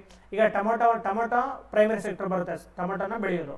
But ಆ ಟೊಮೊಟೊನ ಸಾಸಾಗಿ ಕನ್ವರ್ಟ್ ಮಾಡೋದಿದೆಯಲ್ಲ, ಇದನ್ನ ಫುಡ್ ಪ್ರೊಸೆಸಿಂಗ್ ಅಂತ ಕರೀತಾರೆ. ಸೊ ಇದು ಯಾವುದೆಲ್ಲ ಬರ್ತದೆ, ಸೆಕೆಂಡರಿ ಸೆಕ್ಟರ್ ಬರ್ತದೆ. ಕನ್ಸ್ಟ್ರಕ್ಷನ್, ಮನೆ ನಿರ್ಮಾಣ, ಇದೆಲ್ಲ ಬರ್ತದಲ್ಲ, ಸೊ ಇದೆಲ್ಲ ನಮಗೆ ಸೆಕೆಂಡರಿ ಸೆಕ್ಟರ್ ಬರುತ್ತೆ. ಎಕ್ಸಾಂಪಲ್ ನೋಡಿ, ಶೂ ಫ್ಯಾಕ್ಟ್ರಿಗಳು, ಕಾರ್ ಅಸೆಂಬ್ಲಿ ಮಾಡೋದಾಗಿರಲಿ, ಟೆಕ್ಸ್ಟೈಲ್ ಮಿಲ್ಗಳಾಗಿರಲಿ, ಜವಳಿ, ಇದೆಲ್ಲ ಬರುತ್ತಲ್ಲ, ಇದೆಲ್ಲ ಸೆಕೆಂಡರಿ ಸೆಕ್ಟರ್ ಬರುತ್ತೆ. ಈ ಮೂರನೇ ವಲಯ ನೋಡಿ, ತೃತೀಯ ವಲಯ, ಟರ್ಷಿಯರಿ ಸೆಕ್ಟರ್. ಡೆಫಿನಿಷನ್ ಏನು, ಪ್ರೊವೈಡ್ಸ್ ಕಮರ್ಷಿಯಲ್ ಸರ್ವಿಸಸ್, ಏನು ವಾಣಿಜ್ಯ ಸೇವೆಗಳನ್ನು ಯಾರಿಗೆ, ಬಿಸ್ನೆಸ್ ಅಂಡ್ ಕನ್ಸ್ಯೂಮರ್ಸ್, ವ್ಯಾಪಾರ ಮಾಡೋರಿಗೆ ಅಥವಾ ಗ್ರಾಹಕರಿಗೆ ಈ ವಾಣಿಜ್ಯ ಸೇವೆಗಳನ್ನ ಒದಗಿಸೋದನ್ನ ಸರ್ವಿಸ್ ಸೆಕ್ಟರ್ ಅಂತ ಕರೀತಾರೆ. ನೋಡಿ ಎಕ್ಸಾಂಪಲ್, ಇಂಟ್ಯಾಂಜಿಬಲ್ ಗುಡ್ಸ್, ಇದು ಕಣ್ಣು ಕಾಣಿಸೋದಿಲ್ಲ, ಇದು ಸರ್ವಿಸ್, ಇದು ಸೇವೆ ಆಗಿರುತ್ತೆ, ಕಣ್ಣು ಕಾಣಿಸೋದಿಲ್ಲ. ಇಂಟ್ಯಾಂಜಿಬಲ್ ಅಂದ್ರೆ ಅಮೂರ್ತ ವಸ್ತುಗಳು ಅಂತ. ಸಪೋರ್ಟ್ ಮಾಡೋದು ಡಿಸ್ಟ್ರಿಬ್ಯೂಷನ್ ಅಂತ ಬರುತ್ತೆ. ಎಕ್ಸಾಂಪಲ್, ಬ್ಯಾಂಕಿಂಗ್ ಸೇವೆ, ನೋಡಿ ಇದು ಕಣ್ಣು ಕಾಣಿಸುತ್ತಾ, ಕಾಣಿಸೋದಿಲ್ಲ, ಬಟ್ ಕೆಲಸ ಆಗ್ತಿರ್ತದೆ, ಸೇವೆ ಆಗ್ತಿರ್ತದೆ, ಇದು ಸರ್ವಿಸು. ರಿಟೇಲ್, ಎಜುಕೇಷನ್, ಶಿಕ್ಷಣ ಆಗಿರಲಿ, ಹೆಲ್ತ್ ಕೇರ್ ಆಗಿರಲಿ, ಇದೆಲ್ಲ ಸರ್ವಿಸ್ ಸೆಕ್ಟರ್ಲಿ ಬರುತ್ತೆ. ಓಕೆನಾ. ಸೊ ಡಿಫ್ರೆನ್ಸ್ ತಿಳ್ಕೊಳ್ಳಿ, ಇದು ವೆರಿ ಇಂಪಾರ್ಟೆಂಟ್. ಎಕ್ಸಾಮಲ್ಲಿ ಇದ್ರ ಬಗ್ಗೆ ಪದೇ ಪದೇ ಕ್ವಶನ್ ಆಗುತ್ತೆ. ಇದು ಸಿಂಪಲ್ ಆಗಿ ಇವಾಗ ನೋಡಿ. ಸೊ ಬೂಟು ಉತ್ಪಾದನೆ ಯಾವ್ದ್ರ ಬರುತ್ತೆ, ಸೊ ದ್ವಿತೀಯ ವಲಯದಲ್ಲಿ ಬರುತ್ತೆ. ತೃತೀಯ ವಲಯ ಅಂದ್ರೆ ಏನು, ಸರ್ವಿಸ್ ಸೆಕ್ಟರ್ ಆಗಿಬಿಡುತ್ತೆ ಅಲ್ವಾ. ಪ್ರಾಥಮಿಕ ವಲಯ ಅಂದ್ರೆ ಏನು, ಅಗ್ರಿಕಲ್ಚರು, ಮೈನಿಂಗು, ಫಿಶಿಂಗ್ ಆಗುತ್ತೆ. ಸೊ ದ್ವಿತೀಯ ವಲಯ ಅಂದ್ರೆ ಇಲ್ಲಿ ಉತ್ಪಾದನಾ ಘಟಕ ಬರುತ್ತದೆ. ಶೂ ಆದ್ರೂ ಮಾಡ್ಕೊಳ್ಳಿ, ಪೆನ್ ಆದ್ರೂ ಮಾಡ್ಕೊಳ್ಳಿ, ಏನಾದರೂ ಮಾಡ್ಕೊಳ್ಳಿ. Okay, next question. ಈ ಕೆಳಗಿನ ಯಾವುದು ಅಥವಾ ಯಾವುವು ತಪ್ಪಾಗಿ ಹೊಂದಾಣಿಕೆ ರಾಂಗ್ಲಿ ಮ್ಯಾಚ್ ಅಂತ ಕೇಳಿದ್ದಾರೆ. ಓಕೆ, ಇದು ವೆರಿ ಇಂಪಾರ್ಟೆಂಟ್. ನಿಮಗೆ ಎಕ್ಸಾಮಲ್ಲಿ ಯಾವುದೇ ಎಕ್ಸಾಮ್ ನಲ್ಲಿ ಇದ್ರ ಬಗ್ಗೆ ಕೇಳ್ತಾ ಇರ್ತಾರೆ. ಸೊ ಇಲ್ಲಿ ಕಂಪ್ಲೀಟ್ ಆಗಿ ಮ್ಯಾಚ್ ಮಾಡ್ಬಿಟ್ಟಿದ್ದೀನಿ ನೋಡಿ. ಪ್ರಾರ್ಥನಾ ಸಮಾಜ ಇದನ್ನ ಯಾರಪ್ಪ ಸ್ಥಾಪನೆ ಮಾಡಿದ್ದು, ಆತ್ಮಾರಾಮ ಪಾಂಡುರಂಗ ಇವರು ಸ್ಥಾಪನೆ ಮಾಡ್ತಾರೆ. Very important. ಪ್ರಾರ್ಥನಾ ಸಮಾಜ, ಆತ್ಮಾರಾಮ ಪಾಂಡುರಂಗ. ಆರ್ಯ ಸಮಾಜ, ಇದು ನಿಮ್ಗೆ ಗೊತ್ತಿರುತ್ತೆ, ಸ್ವಾಮಿ ದಯಾನಂದ ಸರಸ್ವತಿ ಅವರು. ವೇದಗಳಿಗೆ ಹಿಂತಿರುಗಿ, go back to the Vedas ಅಂತ ಹೇಳ್ತಾರಲ್ವಾ. ಹಿಂದೂ ಧರ್ಮನ ಶುದ್ಧೀಕರಣ ಮಾಡೋಕೆ ಸಾಕಷ್ಟು ಕ್ರಮಗಳನ್ನ ತಗೋತಾರೆ ಇವರು ಆರ್ಯ ಸಮಾಜನ ಸ್ಥಾಪನೆ ಮಾಡ್ತಾರೆ. ರಾಮಕೃಷ್ಣ ಮಿಷನ್, ಇದು ನಿಮ್ಗೆ ಗೊತ್ತಿದೆ, ಸ್ವಾಮಿ ವಿವೇಕಾನಂದರು ಇದನ್ನ ಸ್ಥಾಪನೆ ಮಾಡ್ತಾರೆ. ಇಲ್ಲಿ ಕೋಲ್ಕತ್ತಾದಲ್ಲಿ, ಇದನ್ನ ಕೋಲ್ಕತ್ತಾದ ಬೇಲೂರಿನಲ್ಲಿ ಇದನ್ನ ಸ್ಥಾಪನೆ ಮಾಡ್ತಾರೆ. ಯಾಕೆ, ತಮ್ಮ ಗುರು ರಾಮಕೃಷ್ಣರ ನೆನಪಿಗಾಗಿ ರಾಮಕೃಷ್ಣ ಮಿಷನ್ ಅಂತಾನೆ ಮಾಡ್ತಾರೆ ಸ್ವಾಮಿ ವಿವೇಕಾನಂದರು.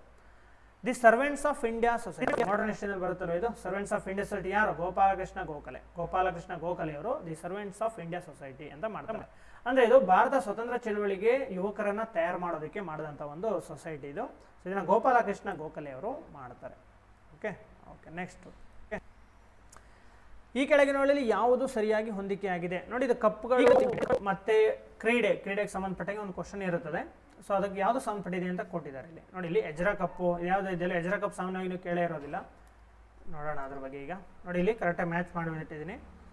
ಎಜ್ರಾ ಕಪ್ಪು ಏನಕ್ಕೆ ಸಂಬಂಧಪಟ್ಟಿದೆಯಪ್ಪ, ಎಜ್ರಾ ಕಪ್ ಅಂತಂದ್ರೆ ಪೋಲೋ ನೋಡಿ. ಕೇಳದೇ ಇರೋ ಕಪ್ಪು, ಕೇಳದೇ ಇರೋ ಆಟಕ್ಕೆ ಸಂಬಂಧಪಟ್ಟಿದ್ದು. ಸಾಮಾನ್ಯವಾಗಿ ಪೋಲೋ ಕ್ರಿಕೆಟ್ ನೋಡಿ, ನಮ್ಮ ನ್ಯೂಸ್ ಪೇಪರ್ಲಾಗಿರಲಿ ಎಲ್ಲೂ ಸಾಮಾನ್ಯವಾಗಿ ಓದೋಕ್ಕೆ ಆಗೋದಿಲ್ಲ. ಆ ಕಪ್ ಹೆಸರು ಕೇಳಿಲ್ಲ ಅಂದಾಗ ಸಾಮಾನ್ಯವಾಗಿ ಈ ಥರ ತಿಳ್ಕೊಬೇಕು ನೀವು, ಯಾವುದು ಕೇಳದೇ ಇರೋ ಇದೇ ಇರ್ಬೋದು ಅಂತ ಗೆಸ್ ಮಾಡಬೇಕಷ್ಟೇ. ಎಲ್ಲ ಸರಿ ಇದು ರೈಟ್ ಆಗಲ್ಲ, ಸಮ್ಟೈಮ್ಸ್ ಆಗುತ್ತೆ. ಬೇರೆಯವ್ರನ್ನ ನೋಡಿ ಇದನ್ನ ತಗೋಬಹುದು. ಎಜ್ರಾ ಕಪ್ಪು ಪೋಲೋ ಆಟಕ್ಕೆ ಸಂಬಂಧಪಟ್ಟಿದೆ.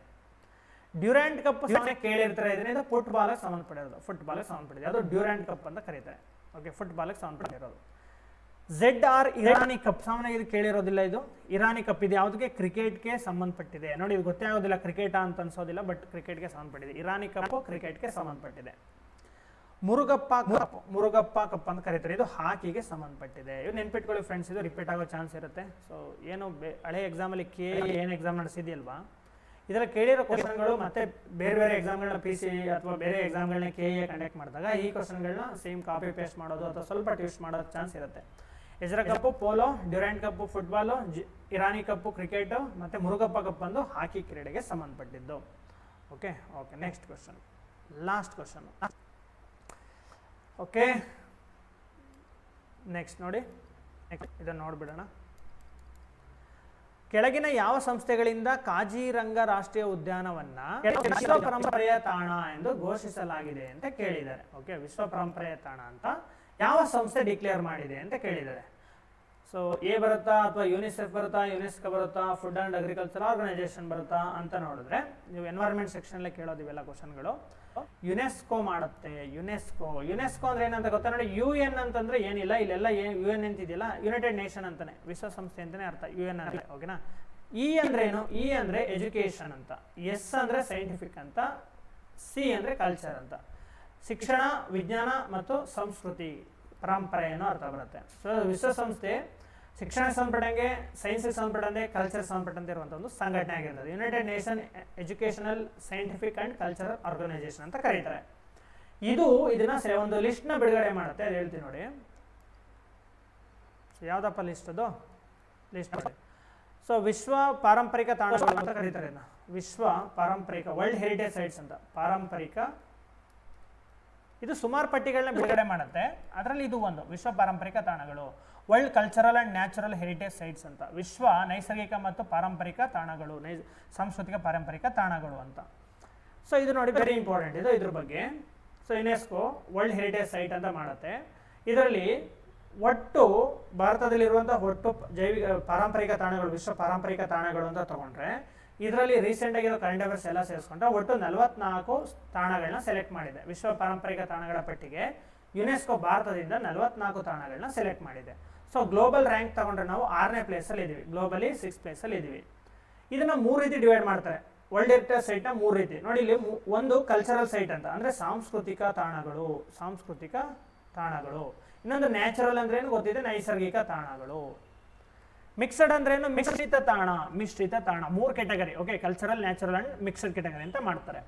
ಭಾರತದಲ್ಲಿ ಸಾಂಸ್ಕೃತಿಕ ಕ್ಯಾಟಗರಿನಲ್ಲಿ, ಕಲ್ಚರಲ್ ಅನ್ನೋ ಭಾಗದಲ್ಲಿ 36 ತಾಣಗಳು ಬರ್ತವೆ, ಸೆಲೆಕ್ಟ್ ಆಗಿದೆ. ನ್ಯಾಚುರಲ್ ಅಲ್ಲಿ ತಗೊಂಡ್ರೆ ನೈಸರ್ಗಿಕವಾಗಿರೋ ತಾಣಗಳು ಅಂದ್ರೆ 7. ಮಿಕ್ಸ್ಡ್ ಕ್ಯಾಟಗರಿನಲ್ಲಿ ಒಂದಿದೆ. ಯಾವುದು ಇದು ಮಿಕ್ಸ್ಡ್ ಕ್ಯಾಟಗರಿನಲ್ಲಿ ಬರುವಂಥದ್ದು ಯಾವುದು? ಇದು ಯಾವುದು ಅಂತ ಹೇಳ್ಬೇಕು ನೀವೇ. ಮಿಕ್ಸ್ಡ್ ಕ್ಯಾಟಗರಿನಲ್ಲಿ ಬರುವಂತಹ ತಾಣ ಯಾವುದು? ಇದೊಂದು 4ನೇ ಕ್ವಶನ್ ಅಲ್ವಾ, ವೆರಿ ಇಂಪಾರ್ಟೆಂಟ್. 4 ಕ್ವಶನ್ ನೀವು ಆನ್ಸರ್ ಮಾಡಿ. ಮಿಶ್ರಿತ ತಾಣ, ವಿಶ್ವ ಪಾರಂಪರಿಕ ತಾಣಗಳಲ್ಲಿ ಮಿಶ್ರಿತ ತಾಣಕ್ಕೆ ಬರುವಂಥದ್ದು ಯಾವುದು ಅನ್ನೋದು ನೀವು ಆನ್ಸರ್ ಮಾಡಿ. ನೋಡಿ 36 ಕಲ್ಚರಲ್ಲಿ ಇದೆ, 7 ನ್ಯಾಚುರಲ್ ಆಗಿದೆ. 7 ಯಾವುದು ಅಂತ ಹೇಳ್ತೀನಿ ನೋಡಿ. ನ್ಯಾಚುರಲ್ ಸೈಟ್ಸ್ಗಳು ಹೇಳಿದೆ ಒಟ್ಟು. ಕಾಜಿರಂಗ ನ್ಯಾಷನಲ್ ಪಾರ್ಕ್ ಎಲ್ಲಿದೆಯಪ್ಪ? ಅಸ್ಸಾಮಲ್ಲಿದೆ. ಕಿಯೋಲಾಡಿಯೋ ಎಲ್ಲಿದೆ? ರಾಜಸ್ಥಾನ. ಮಾನಸ್ ಎಲ್ಲಿದೆ? ಅಸ್ಸಾಮಲ್ಲಿದೆ. ಸುಂದರ್ಬನ್ ಎಲ್ಲಿದೆ? ವೆಸ್ಟ್ ಬೆಂಗಾಳಲ್ಲಿದೆ.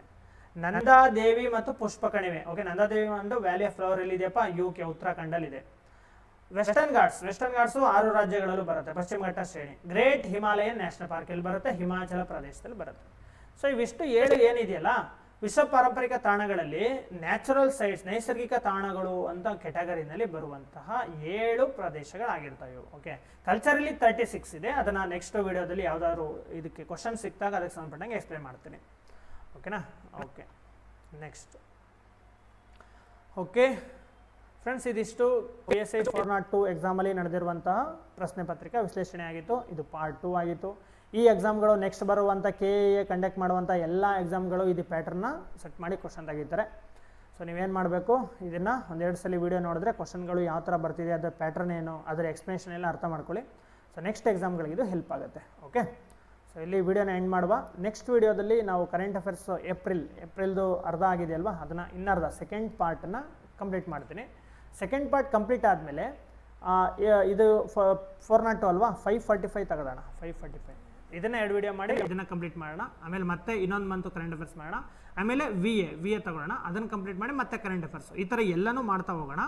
ಇದ್ರ ಜೊತೆಗೆ ನಿಮ್ಗೆ ಏನು ಬೇಕು ಅಂತ ಅನ್ನೋದನ್ನು ನಾನು ಆಲ್ರೆಡಿ ನಂಬರ್ ಕೊಟ್ಟಿದ್ದೀನಿ. ಆ ನಂಬರ್ಗೆ ನೀವೇನು ಮಾಡಬೇಕು, ಮೆಸೇಜ್ ಮಾಡಬೇಕು. ಮೆಸೇಜ್ ಮಾಡಿ ನಿಮಗೆ ಯಾವ್ಯಾವ ಟಾಪಿಕ್ ಬೇಕು, ಹಾಟ್ ಟಾಪಿಕ್ಸ್ಗಳು ಎಕ್ಸಾಮ್ಗೆ ನಿಮ್ಗೆ ಇಂಪಾರ್ಟೆಂಟ್ ಅನಿಸುತ್ತಲ್ಲ ಅದನ್ನು ತಿಳಿಸಿದ್ರೆ ಅದರಲ್ಲಿ ಯಾವುದು ಇಂಪಾರ್ಟೆಂಟ್ ಅಂತ ನನಗೆ ಅನಿಸುತ್ತೋ ಅದನ್ನು ತಗೊಂಡು ವೀಡಿಯೋ ಮಾಡೋದಕ್ಕೆ ಟ್ರೈ ಮಾಡ್ತೇನೆ. ಓಕೆನಾ? ಸೊ ನಿಮ್ಮ ಸಲಹೆ ಇದ್ದರೆ ಇನ್ನಷ್ಟು ಇದನ್ನು ಇಂಪ್ರೂವ್ ಮಾಡೋದಕ್ಕೆ ಹೆಲ್ಪ್ ಆಗುತ್ತೆ. ಓಕೆ. ಸೊ ವಿಡಿಯೋನ ಇಲ್ಲಿಗೆ ಎಂಡ್ ಮಾಡುವ. Thank you so much.